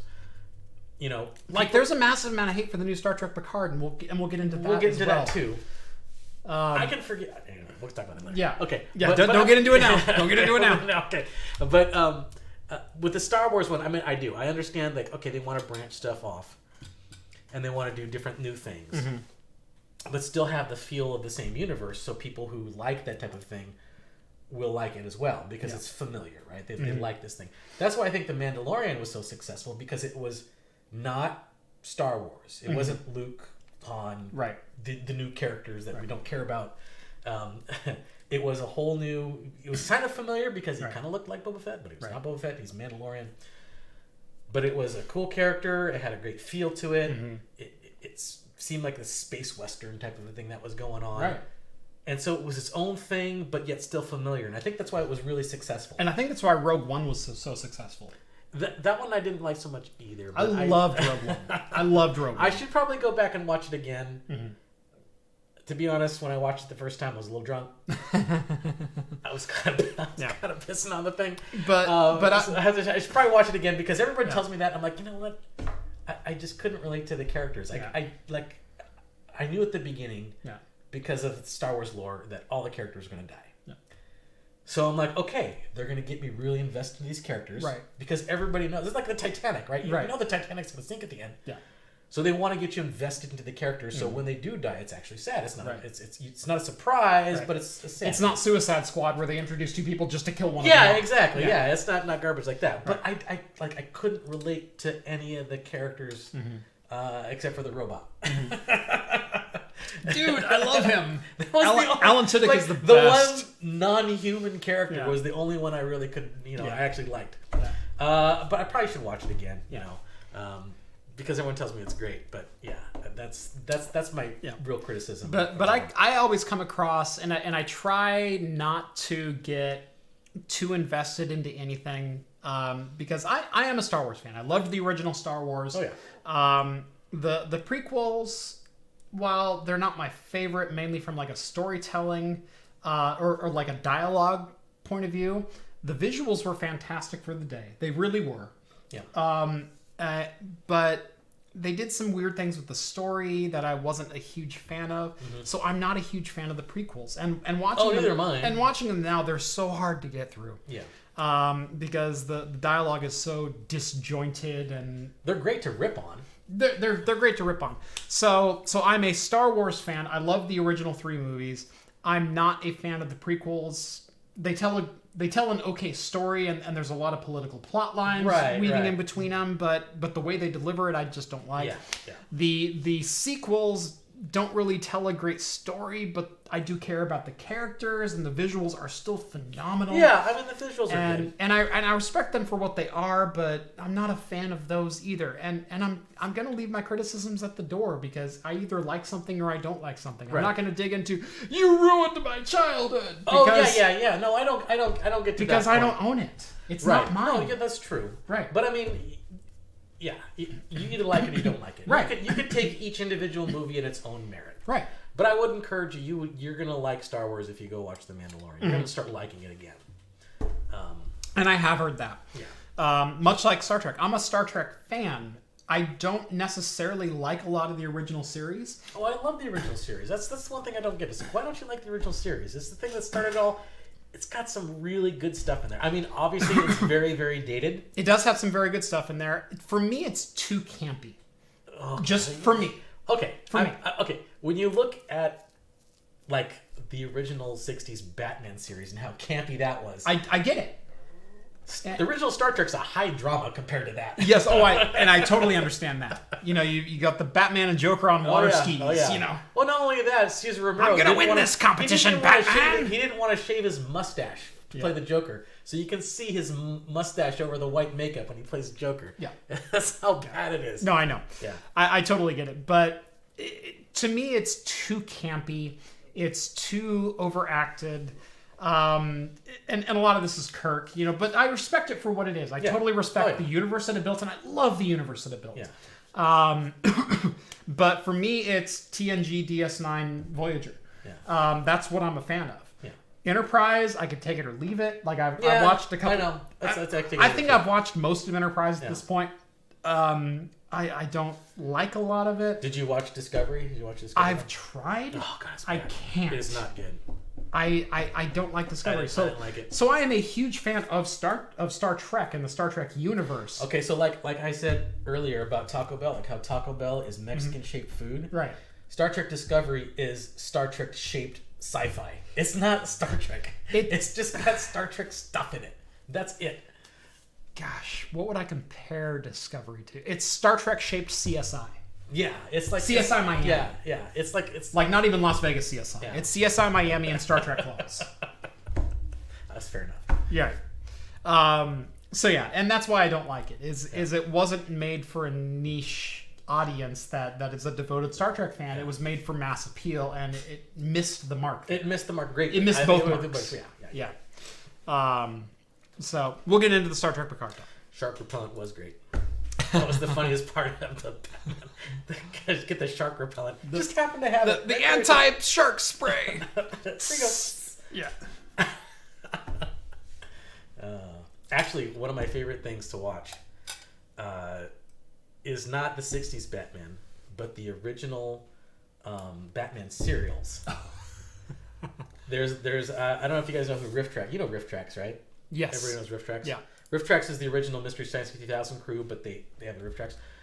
They have a whole series of the original Batman serials that they riff.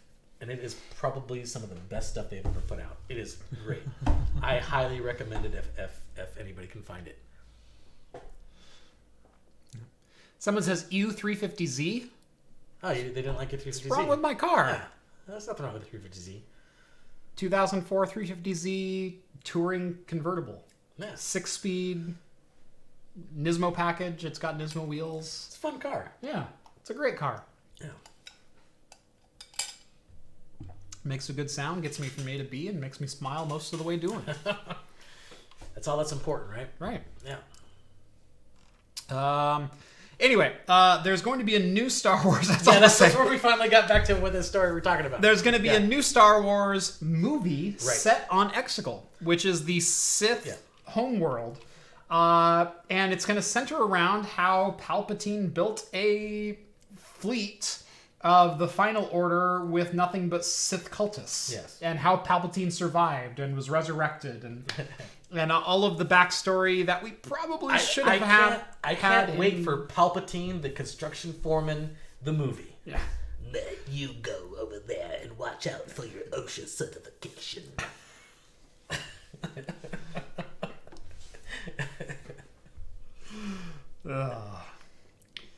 General contractors, I just can't. We're running out of coffee. Hurry up and get some more.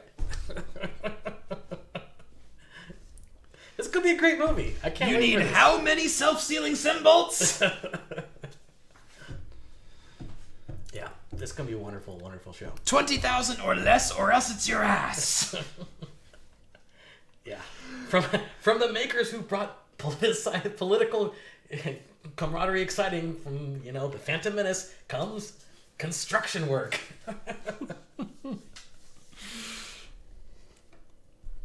Hey, Johnny, good morning. How you guys doing this morning? Datsun and Nissan were prone to rust big time. Did you miss the aluminum under chassis and the carbon fiber drive shaft that all 350Zs have? Maybe you missed that one. Yeah, Just saying. Now I've also got a Nissan Frontier truck, 2013. Yeah. Love it. Yeah. Reminds me of all the Robot Chicken Palpatine. Oh God, those are great. Yeah, that was one of my favorite things. Was like the Family Guy Star Wars parodies were pretty good, and the Robot Chicken Star Wars parodies were excellent. My Emperor, Stormtrooper. Yeah, Stormtrooper. Stormtrooper. Like Stormtrooper. No, my favorite one is where Palpatine was sitting in his office after the Death Star blew up. Yeah. He's just sitting there chatting it up with everybody, and he's like, and then Vader calls up, and he's like, "They blew up what? They blew up a bunch of teenagers. Who's they?" Yeah, exactly, right there. Good jump, Skull. Well, that's barely bigger than a bantha. Or Womprat.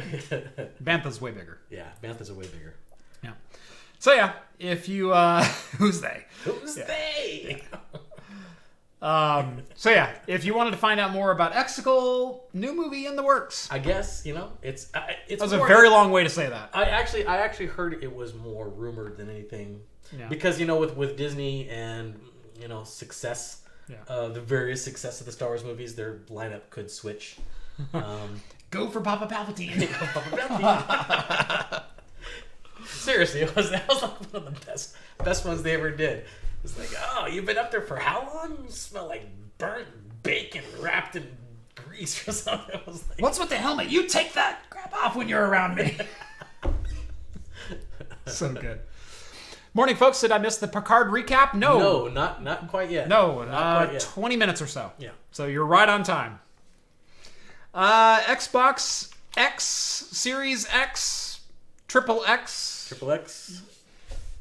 Gamer Slayer XXX. They better have some commercials with Vin Diesel in there. Yeah. Some little XXX. Triple X. Xbox Series X. Triple X. The middle X stands for Xbox. I bet you're wondering how I got this tattoo. I got 3 Xboxes and they all died on me. That's right. 3 X's, 3 red rings. Exactly. That's how it happened. Anyway, Xbox Series X was officially announced. Price, pre-order date, controllers, etc. Same controller. Yep. Well, they're supposed to have a new one, but it's pretty much the same thing. It looks the same. There's nothing new about it. Give me a break. 4K visuals at a consistent 60 FPS. I'll believe it when I see it. Sure.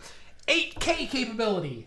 Okay, for 120 FPS capability. 8K for the interface. Right. Yeah, it'll output 8K. It'll output 8K. I bet you it's rendering in like 1440. 8K. I bet you it's rendering in 1440. That was when the whole Xbox One X was like, oh, we got 4K capabilities, and there were some games that were running at upscaled 4K. Right. I think there was like maybe 1 or 2 that was actually running at native. Most console games upscale quite dramatically. Right, exactly. The interface ran at 4K. Right. But of course that's fine, You got Raspberry Pis that could run interfaces at 4K. I hate to break it to you, most console games are upsampled from significantly lower resolutions. Yes, they are. I believe it was Halo 3 was one of the release titles for the Xbox 360, and they're like 1080p 60, amazing visuals. It was upsampled from 900p, or 860p or something like that. Yeah. Something way lower. Yeah. Yeah, there's all kinds of ways of making it say, "Oh, this is 4K." Well, yeah, it outputs 4K. It outputs a 4K signal, but you're not not doing 4K. You're not doing native 4K. Right. So even though they say this is 4K 60, it's probably going to be the same thing like this Xbox One X, where they kind of had a bunch of upscaling stuff. Yep. Anyway, AMD Zen 2 processor, next generation SSD, and it says will all but eliminate load times for upcoming games like Halo Infinite and Hellblade 2. It will definitely be faster than what they got now. Yes. Because those things are garbage in there. In the 120 gig 5400 spinner. Yes. Anyway, holiday 2020 pre-orders will be available. Do you remember that date? Not probably like November. I would guess. No, the pre-order goes live. The pre-order. Does it really? Yes, I didn't see that. $4.99 for the price point. Available. Here's the pre-order. Isn't quite available for pre-order yet, but we'll update you once. Don't put pre-order in your title if you say pre-order isn't available yet, but we'll sure update this section when it's a. Yeah, well, just like they had with the last ones, it's like, oh, it's going to be expensive, but we don't really know what the price is. Frick you, Tom's Hardware. Yeah. Tom's Guide. Clickbaity titles. Freaking clickbait. Clickbait. Gosh. I thought they gave a date. My apologies. Yeah. Moving on. Yeah, exactly. 8K and 120 FPS compatible does not mean that it has the capability of doing it. Right. Exactly. Well, they said 8K and 120 FPS compatible. Those are two different things. Two different things. Not together. They just didn't put the comma between them. Notice they said 4K 60 capable. 4K at a consistent 60 FPS. I mean, also 8K and 120. Pong at 8K will probably run 120 FPS. Probably. Doubtful. Yeah. Doubtful. But it's got an SSD. But it's got 12 teraflops. Yeah. The teraflops.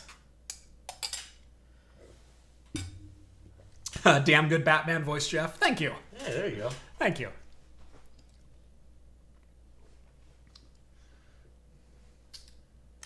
Anything else we want to talk about on this Xbox thing? Pray to me. Yeah. There you go. I mean, there isn't anything really surprising here. This is one thing this is ray tracing. Yes. Oh, right. But there's an AMD graphics card. But that was announced about a year ago when they first said we were kind of making but okay. On an AMD graphics card, yes, it's going to be an AMD APU again. It's going to be a custom APU based on Zen 2. Right. And it will have ray tracing enabled. I understand that, but I mean, here's the thing: if it's going to be the same generation that we have, or the same style, it's going to be it's going to be DX12 ray tracing. Yes, I know it's not going to be RTX, obviously. Right. I can't imagine it being any better than what we got now. It's going to be probably worse. I'm going to say actually. So I would guess it's on par with a 2060. Yeah, these things, these buzzwords that they're throwing out there, they're not going to work in tandem. Mm-hmm. You're not going to get 4K 60 FPS with ray tracing turned on for $500. Mm-hmm. That's just not going to happen. Right. For less than the cost of a 2070 Super. No, this is not going to happen. Right. You'll get maybe one of those in a game at a time. Yep. But not all of them at once. No. But I don't know. This is not. I'm not super excited about it. Right. But yeah, whatever. It's news. Who knows? Who knows? All right. Don't bring peanut butter to a GIF battle. Are we gonna talk about this again? Thank you. Thank you. Peanut butter brand Jif has finally voiced an opinion on the proper pronunciation of Jif, and it's Jif. Moving on. No, it's GIF.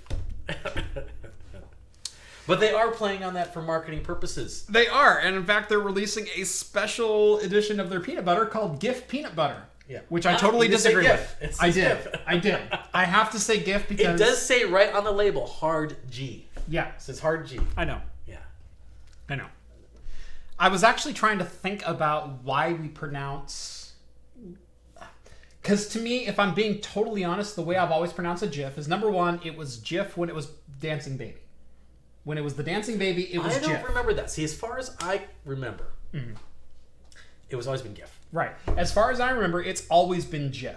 Okay. And this is a fairly recent argument that's kind of come up in the 2010s. We must have been raised in different religions.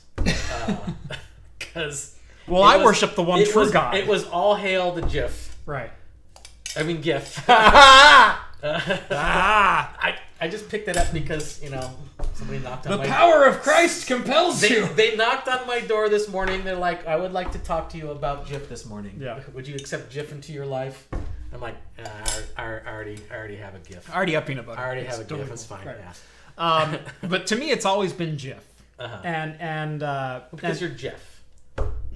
Not only that, come on. If I'm being totally honest, whenever I hear someone say GIF, it sounds stupid. It doesn't sound. No, it sounds right because to me, what is the acronym stand for?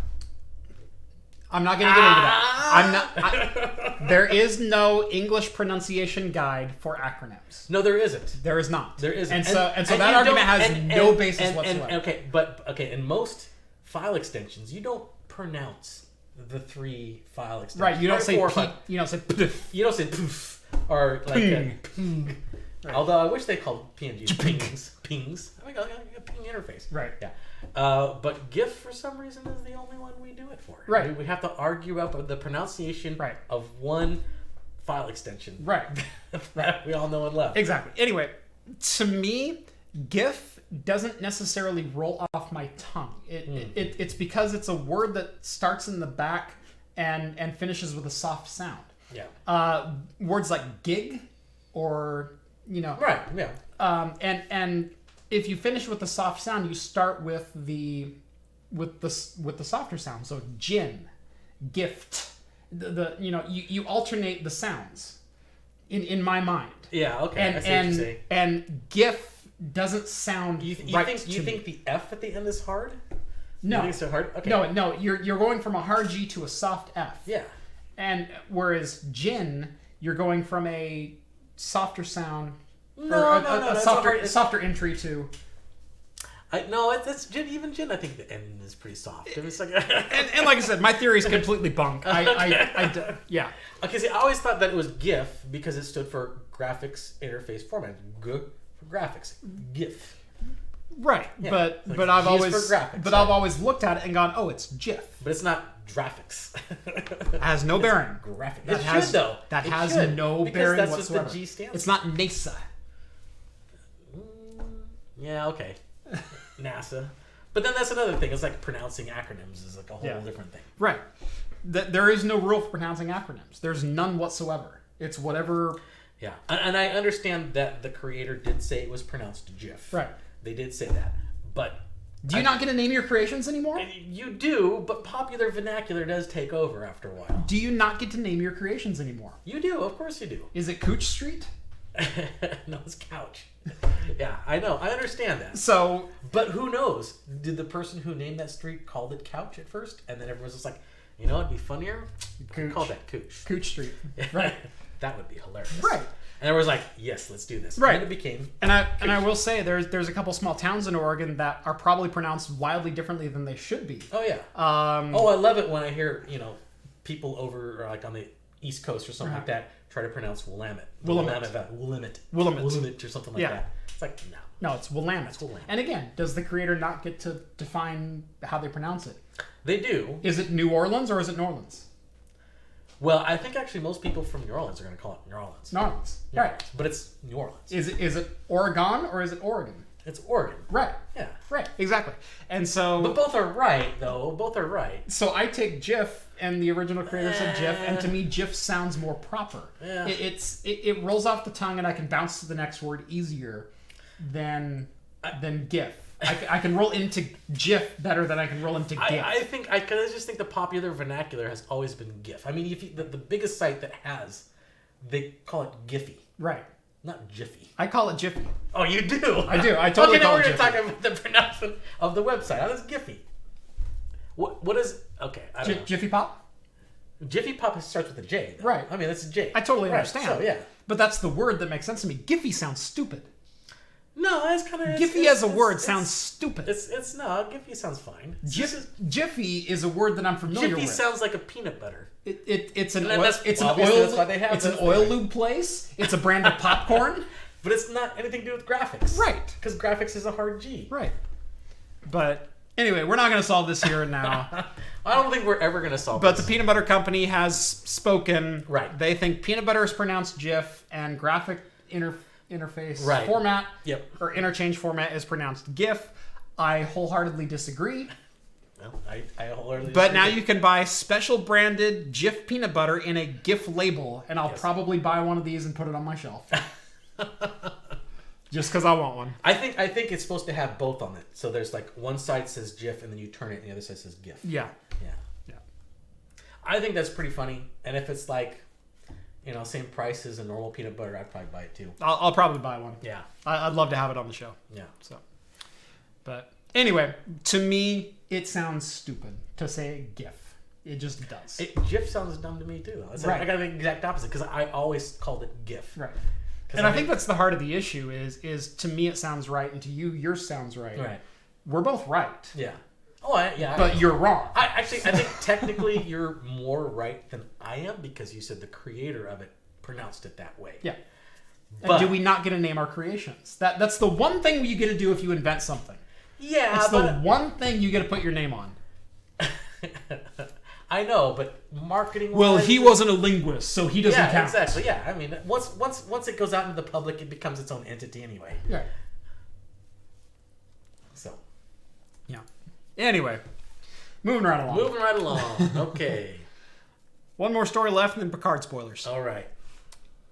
What is our last story? Oh, right. CD Projekt Red. That's right. And PUBG Corp. Yeah. Have both announced plans to cancel their appearances at PAX East. As well as Sony, Square Enix, and Capcom. So right. there are a big amount of companies that are not coming out for PAX because of domestic beer illness. Yeah, the illness that shall not be named because they don't want to be demonetized on YouTube. Yeah, exactly. Right. YouTube being extremely touchy, Big Brother YouTube. There's a ton of reverb every time the red shirt guy bangs the table. It's because the microphones are mounted to the table and he's banging the table. Oh, man. Okay, I won't bang the table. We'll have to get past He gets really excited when he's wrong. I He gets really excited. just get heated up about peanut butter. That's right. There's peanut butter crackers. There's peanut butter sandwiches. There's peanut butter on rice cakes. There's peanut butter cookies. There's peanut butter cups. peanut butter cup. Peanut butter pieces. That's awesome. All right. Are you done with that yet? Yeah. Let me. Oh yeah. So while we're in the middle of this, so if you guys are planning to go to PAX East, there has been some major cancellations. CG Product Red, which is of course probably going to show Cyberpunk over there. Yep. PUBG, I don't know what they got new going on. Probably some new PUBG stuff, I'm guessing. Sony, Square Enix, probably going to have the new Final Fantasy VII there, the remake. All those people not going to be there. All due to... Can I get some congrats on that pour? Yeah, that was pretty good. That was like right at the end. That was bubbled over the top and everything. That was freaking awesome.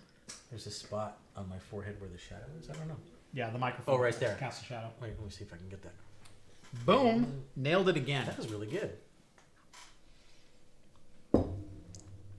Heck yes, I know how to pour. That smells like a good Belgian. Boy, that is super sweet nose. I can taste the candied sugar in there, the Belgian candied sugar. Yeah. Very, very much a candied beer. I like it. The very first taste is very Belgian-y. Mm-hmm. Although the back end isn't as smooth. It's got a little bit of this harsh bitterness at the back end. Oh, yeah. A little sourness. Yeah. And it's not horrible, but I've had Belgian beers that completely eliminated that, where it's just kind of like smooth all the way through. Where it's that banana ester, that banana ester clove. is just going all the way through. This has got that up front. Back end is kind of more like it's got some roasty maltiness to it, but it's not. It's okay. I'd give it like 3.75. Well, yeah, that turns. 3.25. Yeah, that turns. Disappointing. It's not bad. It's not bad. But yeah, it turns sour. It turns like a vegetable sour. Yeah, almost like a vegetation type. Yeah, it's weird. That's interesting. Initially good, Yep. Back end, not so great. Anyway, so much like the Mobile World Congress canceled the entire event, PAX East is going to happen, but a good number of companies are pulling out of contagion fears. Oh yeah, I mean just in how conventions normally in general. When we went to CES, I went through extreme measures to not get sick. Right. In fact, we went to what was it, the EVGA booth.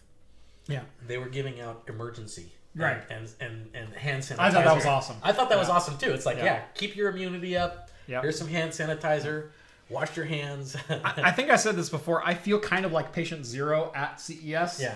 Because everyone I talked to got sick the next day. Yes, I know. Everybody we were hanging out with got sick. Steve and I never got sick. We never got sick. Never got sick. I got a little bit of a cold when I got home, but not like I wasn't like sick to my stomach or vomiting or fever or anything like that. I just got like a little bit of a cold. I had a little bit of a runny nose and a sore throat. And that's just from the exertion that you go through at CES. Yeah. And it was over in a day or two. Yeah. And but it wasn't like the CES flu or anything like that. Right. But I guess let's see, BPS got sick. Bite My Bits got the flu Thursday after he had the live show with us. Epos Vox got home and got sick. He was pretty darn sick like Friday morning. When he woke up. The E-Technics guys were sick there. Yeah. They got sick there, and then they also got sick once they got home. So both Andy and Pete got sick when they got home. Who else got sick? There were a bunch of people who got sick as like the day after we met them. Yeah, because like we were like following them on Twitter and stuff like that, and I'm like, oh crap, we were just hanging out with these guys last night, and they're like, oh, they're sick. Son of a... Right. But that was fine. I mean, I felt tired from the trip, but I didn't feel like I was gonna, pass out or vomit or anything like that. Right. So I was good. Yeah.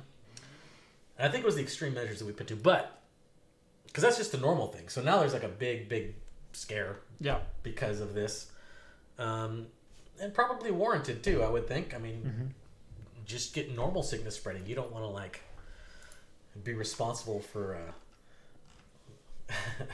spreading the plague. Yep. What are we reading now? Oh, how to pronounce GIF. Yeah. Screw you, CNN. We're not going back there again. Screw you, CNN. Well, I think that's it for... That is it. Regular news, entertainment news. Yeah. Fancy dance news. Yep. So bringing back up the fandom thing, and we will read some comments as well in here. So if you have any thoughts on the latest episode of Star Trek Picard, let us know.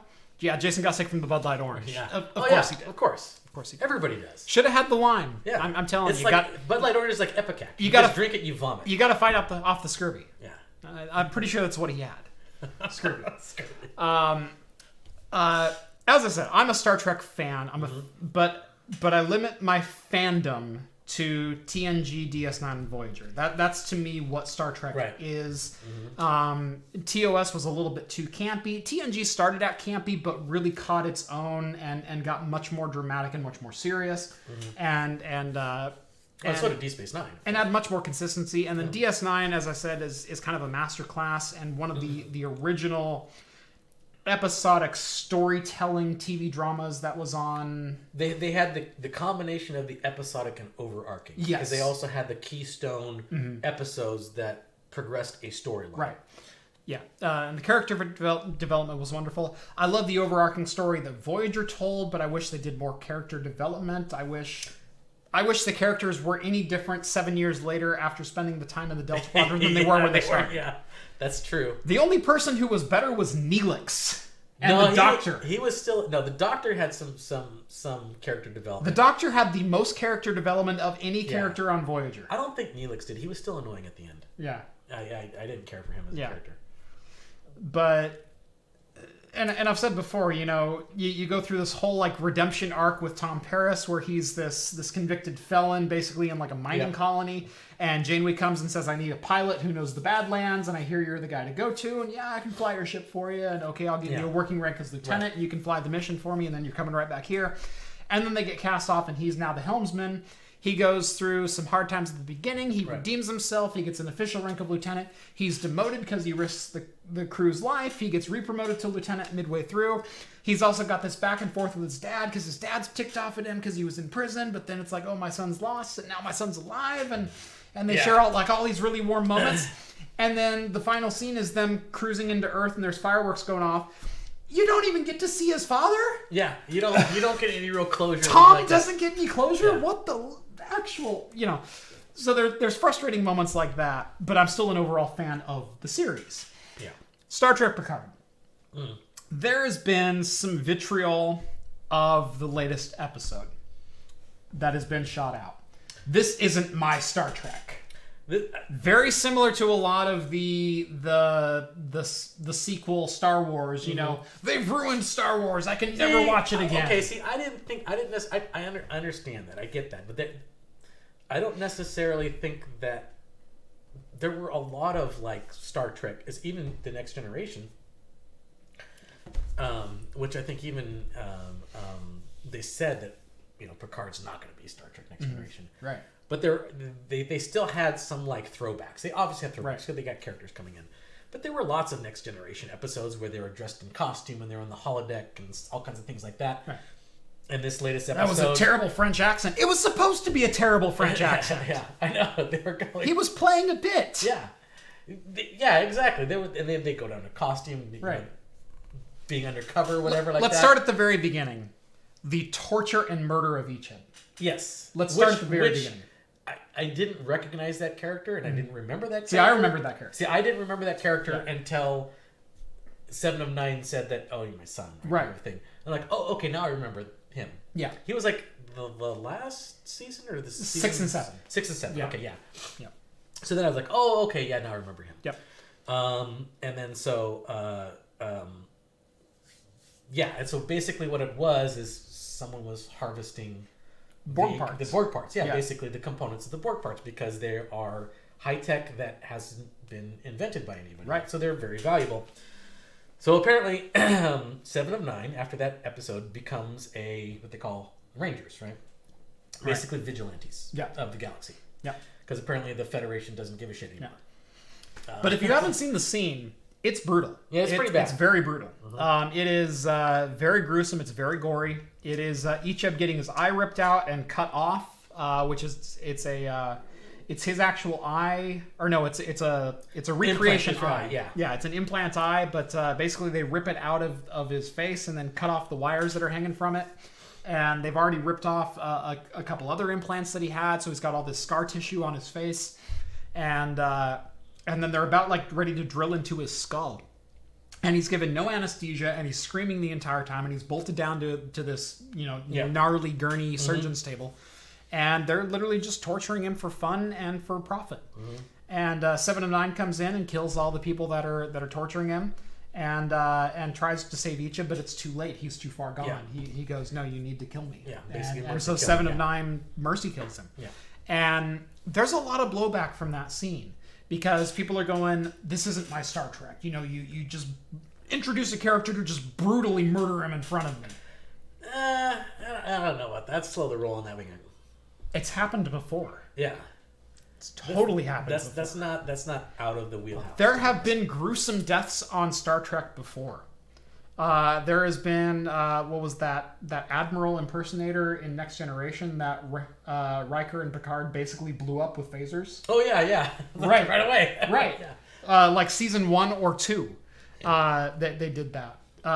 There has been the death of Dax that really wasn't gruesome and brutal, but it was totally unexpected. Yeah. And it was pretty cruel. That was Gul Dukat under the power of the orb.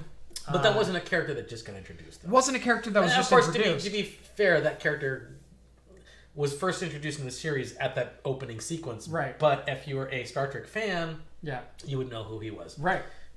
And it took me, like I said, took me a while to remember who that character was. But they're like, they were torturing him. There's never been that in Star Trek before.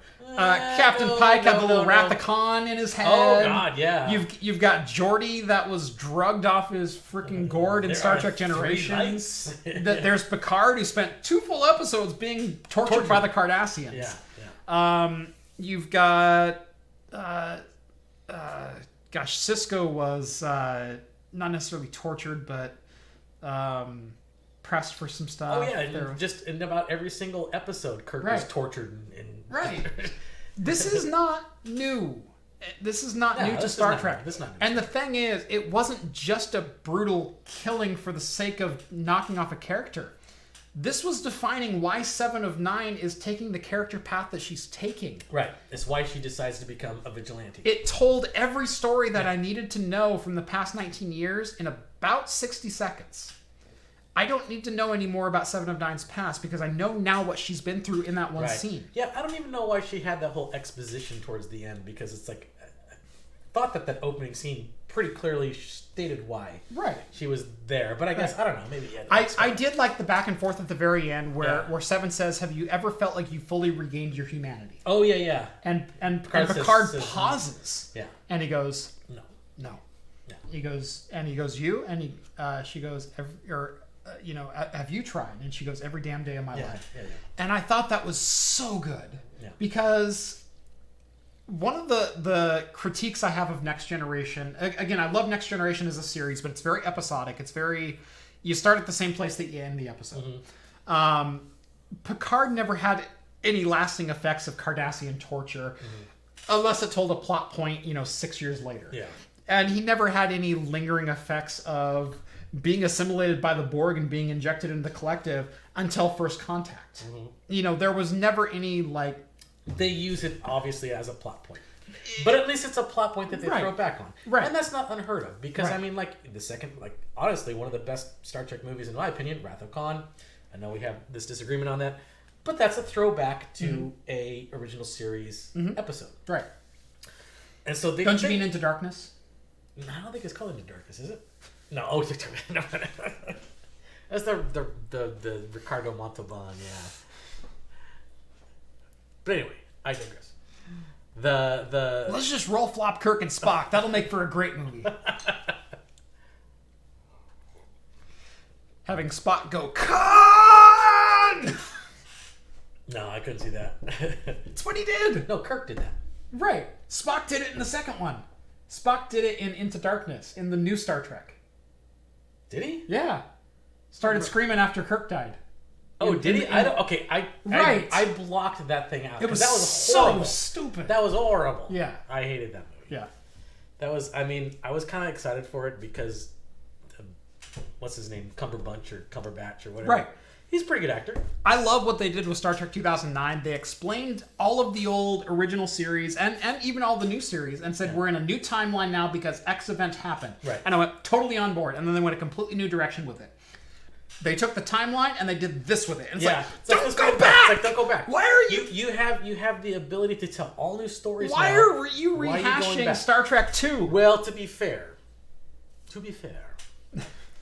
Okay, so Khan, the original Khan, was supposed to happen in 1997 or something like that. He was supposed to be launched in space.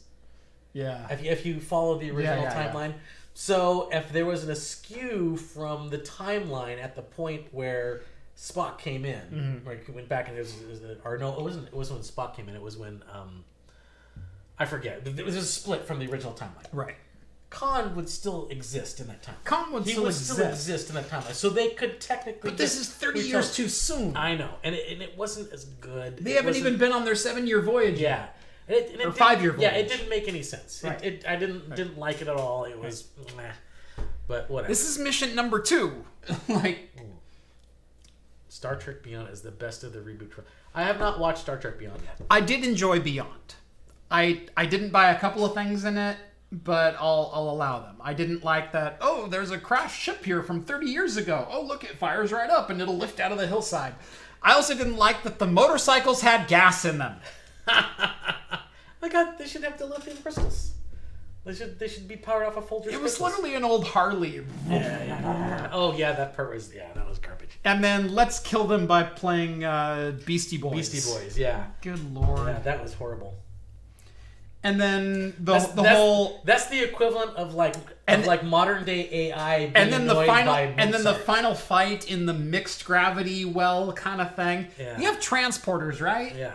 Anything that can be solved by let's just transport them somewhere else should never exist in Star Trek. See, that's the thing that happens with these not only with Star Trek, Star with mass Wars, market stuff. Yeah, anything. Yeah. It's like you have to, you build up this mythos. They have teleporters. They have phasers. They do these certain type of things. Why couldn't we just take the Eagles? They have, yeah, exactly. You build up a certain thing, and you're like, well, why all of a sudden do you eliminate it? Right. I have the same problem with a lot of series with superheroes, where they have this certain power, but all of a sudden in a certain situation they don't have it anymore. Mm-hmm.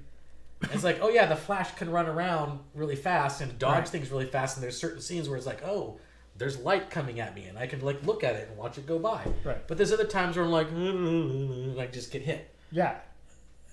This is so inconsistent with their powers and how things work and everything like that, and they have to put it in there to make conflict. Yep. And it's just annoying sometimes. It's just right. Yep. So yeah, and again, when you get to be the fan and you start critiquing the mythos and the decision making of the characters, and I do get where Star Wars fans come from, either not liking the sequels or not liking the prequels or not liking whatever you don't like. I try to take the point where I didn't write it, and I'm allowed to either not like it or like it, but I'm not going to go hardcore into the mythos of it and kind of, well, Palpatine would never do that, or the Force doesn't work that way. I mean, once you go on to a certain area, because like you were complaining about Star Wars and how they didn't comply to the extended universe, and found basically Disney like tossed out the extended universe and stuff like that. And I understand that that's probably okay, to be honest, because George Lucas, who was obviously the originator of Star Wars, had his own design of it. Once he gave it up, gave it to other people, it's no longer under your control. Right. Unless you stipulate in your contract that I have final say in this, and I can say that's okay. Yeah. Then that's one thing. But as fans, I can understand why they feel betrayed, because it gets built up to a certain point. Then it gets off to some other creative person who totally trashes whatever they. And they're like, well, this isn't it anymore. This isn't it anymore. Yep. It doesn't feel like a coherent universe anymore. Yeah. The universe is broken in their minds at that point, and I can understand that's why they're mad. Craft Computing. The crazy thing in Star Trek TNG was Scotty saved himself by putting himself in a transporter loop. That's not all that crazy, because Scotty was a renowned engineer. Scotty developed at-warp transport. Scotty developed a number of the transporter protocols that people used 80 years later. I don't think... Here's my thought, because Scotty was a notorious bullshitter. Yeah. He even explained many times he was a notorious bullshitter. Yes. He also loved his scotch. Yes. I think what happened, Scotty got drunk off of his own hooch, accidentally put himself in a transporter loop. That totally could have happened. I bet you that's what happened. Here's I love the back and forth between Scotty and LaForge. Yeah. When Scotty's checking out the engineering room and LaForge is down there and they're kind of chatting away, and Picard goes, I want you to run a full diagnostic on da da da da da. And he goes, how long will that take? Oh, it'll be about 9 hours. Okay, make sure it gets done. Aye, sir. And Scotty goes, is that really going to take you 9 hours? And LaForge goes, well, yeah. He goes, well, why didn't you tell him 12? He goes, well, because it'll take 9 hours. He goes, laddie, if you say it will happen in 9 hours and then it takes 10, you're lacking at your job. If you say it'll take 12 and it only takes you 9, now you're a miracle worker. Yeah, exactly. Exactly. That's what I'm saying. He's notorious bullshit. He was a good big bullshit. I freaking love that scene. That was great. Laddie. That was a good scene. I really do remember that scene. That was good. But anyway, coming back to the episode, the 7 of 9 episode. Yep. This and 7 of 9 was not a notorious killer. It's been 19 years, and the Romulans are literally harvesting her kin for parts. The thing is that what I don't like about it, and it could. I haven't seen the next episode obviously yet, because it airs tonight. But she just came in at the end of the previous episode, was there for one episode, and appears like she's leaving again. Mm-hmm. They kind of, when they were doing the advertisement, it seemed like she was going to be a character that's going to be staying throughout the series. I've heard we haven't seen the last of 7. Okay, then that's good. That's what I've heard. Okay, that might be okay. Because it would seem kind of disappointing that she was just like a guest spot. Right. But remember, we're only 5 episodes left. There's only 10 episodes. No, I know. It's obviously not like a normal TNG where you get like 22 episodes a season, cut in half because production costs and whatnot. I get that. But overall, I think because I don't think we've ever got to talk about this with me on the show. I think it started. Yes, so it's been a while. Overall, I like it a lot better than Discovery. Infinitely better than Discovery. Yeah, it's got. I do have some complaints about it. I have some very minor complaints about it, but this is Star Trek. I don't like the Raffi character that much because she doesn't seem to fit right. Right. There are some comics with her in them that is kind of a precursor to Star Trek Picard. I guess I heard that there's some. So she has been a character in Star Trek canon before. Right. And they're using her in Star Trek Picard to kind of connect with that timeline. And so I don't think we'll have to see. We'll have to see how this one plays. I'm not. She's her character seems to be disjointed. I don't really like how it is because like at first of all, there was the whole scene where Picard comes to see her and she's in the I guess future equivalent of a trailer park or something, whatever.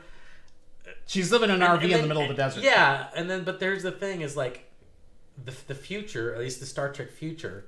Material possessions aren't supposed to be a thing. No. I think this went somewhere else, and I think I talked about this on one of the previous shows, but you haven't been here.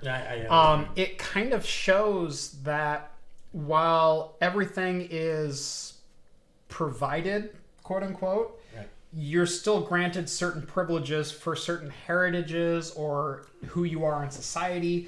Where Picard gets to retire on his chateau. Well, that's the thing as she puts it. That's the thing. And she's living in a trailer in the middle of the desert. That's the thing that I was trying to allude to. That I thought that there's no currency in the Federation, but prestige is currency. Yes.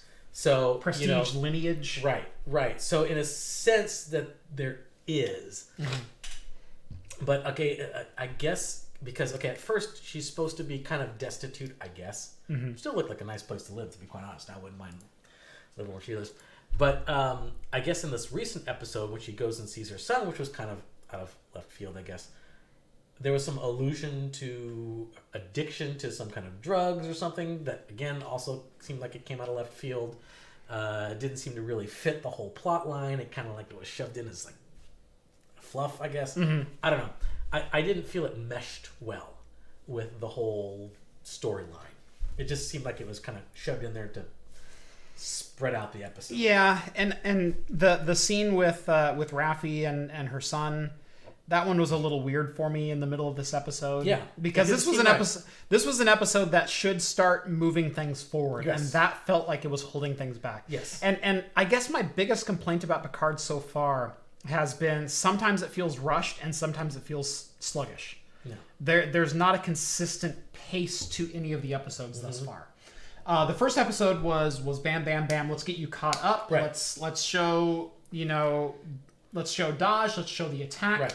Let's get this thing started. Let's show Picard in the chateau. Let's establish the storyline. Let's tell you why the storyline took place.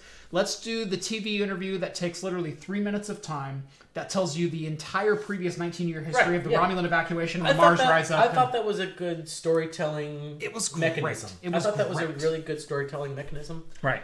And then there's been little flashbacks here and there. And then there's other times with the scene with Raffi seeing her son that took like 7 minutes of a 43-minute episode.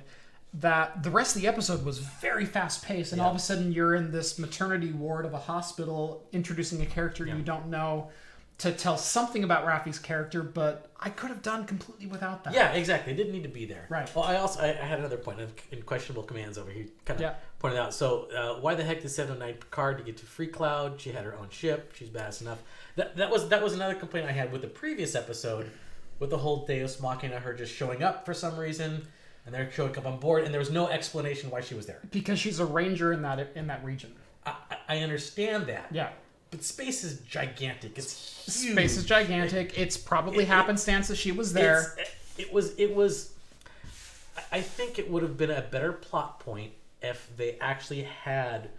she actually had heard rumors that Picard was there and she sought him out. Right. That's why she was there. If it was just happenstance that she was there, less believable. Right. Doesn't seem to make sense. I agree sense. with that. Yeah. I agree with that. But it is still believable that she would be in the sector, that she would be operating in the sector. But you understand. Okay, would our solar system be a sector? Yeah. Yeah. Our solar system is huge. Right. I mean, I guess maybe when you're talking like warp speed, not that much, but so I mean, the fact that she just showed up just seemed kind of weird. Right.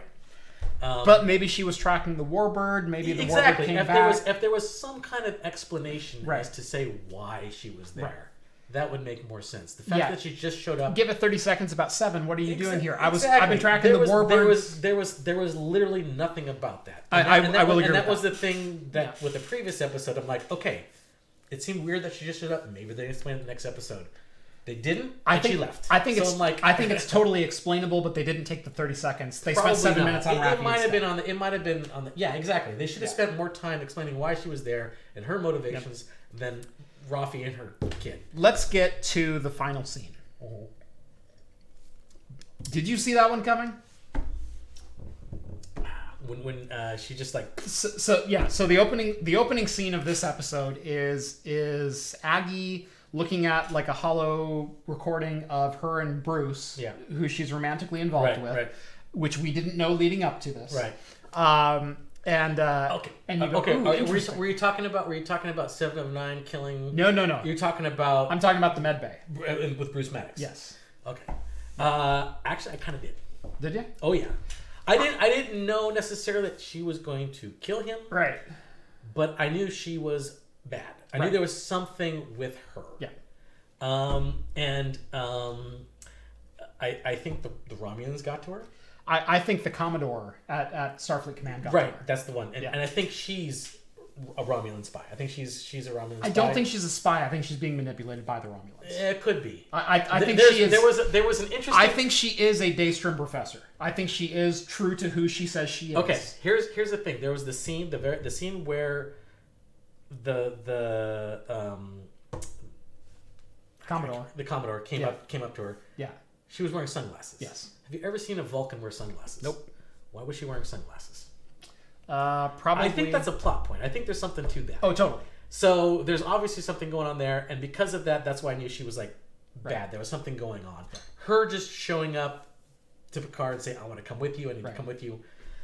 Her throwing in the whole romantic thing with Bruce Maddox seemed a little too convenient to me. Yeah. I knew something was up there. That she had ulterior motives. Yeah. I didn't expect her to kill him. I didn't expect her to kill him either. Right. I expect her to kind of like, okay, I'm in. I got him. He's here. Yeah. Her killing him was a little bit. Well, technically she didn't kill him. She turned off life support. She turned off life support. She just let him die. And let him die in front of her. Yeah, let him die. He was stable. Right. He was totally stable. Yeah. She made him unstable. Yeah. Right. Basically. Yeah. That's the equivalent to putting a pillow over his head.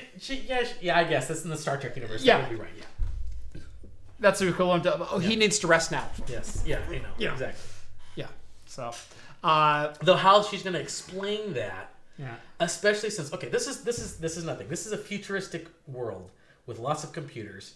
The emergency medical hologram came up. Right. She dismissed it. Right.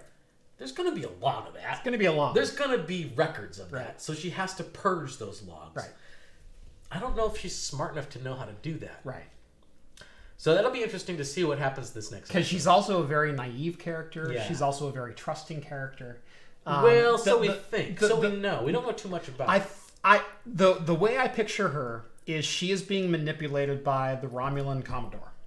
And they showed her something about the synth uprising or about Picard's plan or manipulated her in some way or have some leverage over her. I don't know. Did you watch the Red Letter Media thing that I posted? I did not. I actually I don't always agree with their commentary, but I enjoy it.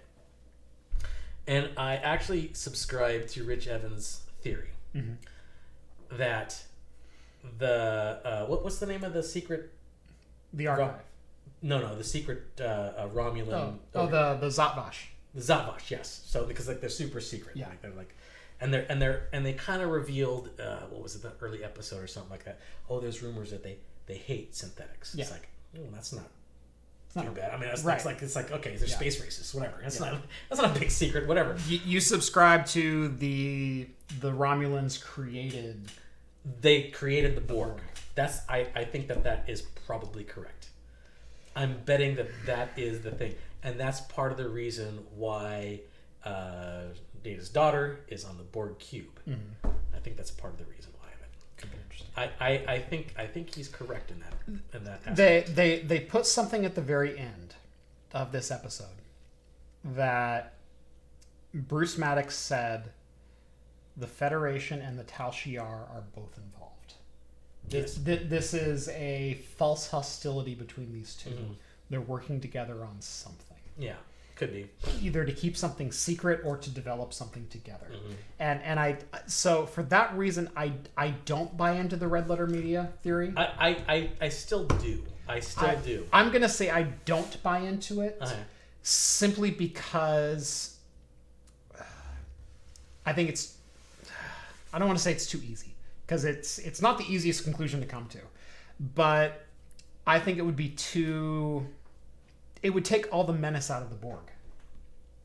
No, not necessarily. I think it would. Well, because the Romulans are ancient race, right? Obviously. So this thing goes in the past. It's very deep, right? So they obviously invented. If this theory is correct, mm-hmm. what I'm suspecting happened. They invented artificial intelligence very mm-hmm. similar to what Data was. Right. It went crazy. It started wanting to create some of their own. Mm-hmm. It couldn't, so it started assimilating other people. Right. The Romulans somehow banished them out to the Delta Quadrant, mm-hmm. and then that's where they started developing out there. And then that's when they started becoming the Borg themselves. Right. And they thought that they took care of it by banishing them so far out that they can never come back. Right. Much like the Futurama episode where they just throw the garbage out so far, they're like, it's never going to come back. Yeah. It eventually came back, right? That's a problem for the year 4000. Yeah, exactly. Yeah, so that's a problem for the guys in the future. So that's why. How do we make garbage? You just throw it on the ground. Garbage. By God, I think he's got it. Yeah. So I think that it's possible, but their connection to the Federation, I don't know. Maybe they're working with them because they want to develop something to counter the Borg, because the Borg are apparently in this timeline is still a threat, right? Yes. So maybe that's why they're working with them. Right. I don't know. The Borg may be less of a threat because of their experience with 8472. Yes. Through the Voyager timeline. Right. We know the Borg were still targeting Earth as a first contact, which mm-hmm. was post-Voyager. Right.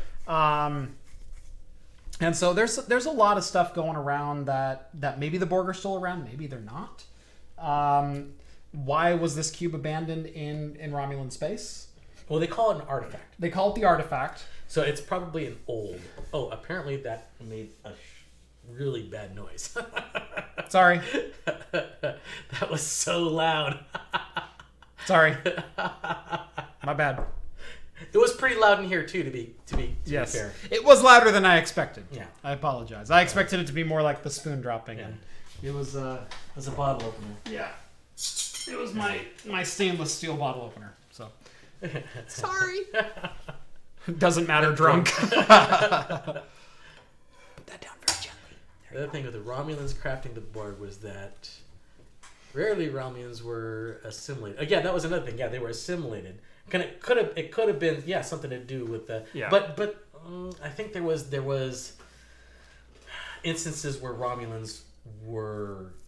Well, they showed that, they showed the Romulans had problems coming back. Yes. Where the Romulans that had been freed from the collective, their minds were not still their own. Right. And so they've alluded to this fact that the Romulans are somewhat resistant to assimilation. They can be assimilated and they can be drones, but their minds basically shut out the rest of their cognitive functions. And when they come back, they're just not the same. Right, exactly. So definitely looking forward to episode 6. We'll see. We're definitely moving right along now. I hope it starts moving a little faster. I guess in episode 6 they make it to the artifact, and I guess Picard and Hugh come face to face. Okay, this will be interesting. Right, so some characters with some more history coming together. Yeah. We didn't see Soji at all in episode 5. No. There was no scenes on the cube at all. So definitely curious to see where her relationship with Mr. Sexy Romulan goes. Yeah, we'll see. I guess Soji starts waking up and starts digging through her own history in this episode as well. They've kind of flashed forward to that. Well, hopefully I'll get to it tomorrow. We'll see. Yeah. If you're part of the Discord, we usually do a spoiler cast around 9:30 p.m. on Wednesdays or on Thursdays. So if you want to chat about Star Trek Picard Episode 6, make sure to join the Patreon. Yep. Also, if you want to chat with us just about anything else, please think about doing that. We have a Discord server with, what is it, 12.5? So many channels. Covers just about every topic you can think of. Yep. There's beer, there's food, there's TV and movies and books, there's music, there's sports, there's gaming, there's a weekly gaming event that happens pretty much every Saturday. Sometimes. Sometimes. There's also server building and network building, home network, home lab, Sales, enterprise deals. network. Deals, buy, sell pages, all kinds of stuff. It's a good time. Minimum donation of $1, and more is obviously appreciated. And content goes to help keep lights on and keep content coming to you guys. So if you feel like donating, please think about joining the Patreon. Link is down in the video description below. Follow me on Twitter at Craft Computing. Follow Steve into the Abyss. Yeah. That's right.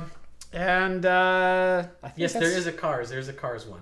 Yes. Not Pixar Cars, but Cars in general. Yep. Yes. Yeah, we have a. Now all the rooms are Star Trek themed, so our car one is Shuttle Bay. Yes. But yeah. There is car talk that happens in here, and that one's actually quite active as well. Yeah, that's actually you guys type of. And I know I say this every week, but honestly, one of the most active Discords I've ever been on. Yes, me too. I have too. I actually have several channels that I'm joined to. And the most interaction between the users I see. Yes. Yeah. There is constantly someone online and conversations going. I'm having a hard time keeping up even during the time that I'm sleeping now. And so it's been very interesting. Yeah. I'm changing my patron from Jason to you guys. Yes, we got one because we have 100% less Bud Light Orange in our Patreon. Yes. Yeah. Bud Light Orange will get you banned. Yes. Not really. But the more the merrier over here. Of course. Very active community. Please think about joining because it really does help out the channel here. Oh yeah. Anyway, I think that's about it. Anything going your side of things? Excellent. This has been episode 121 of Talking Heads. Join us every Wednesday night at 8 p.m. Pacific time for the latest in beer and tech news. And as always, we will see you next time. Next time. Cheers, guys.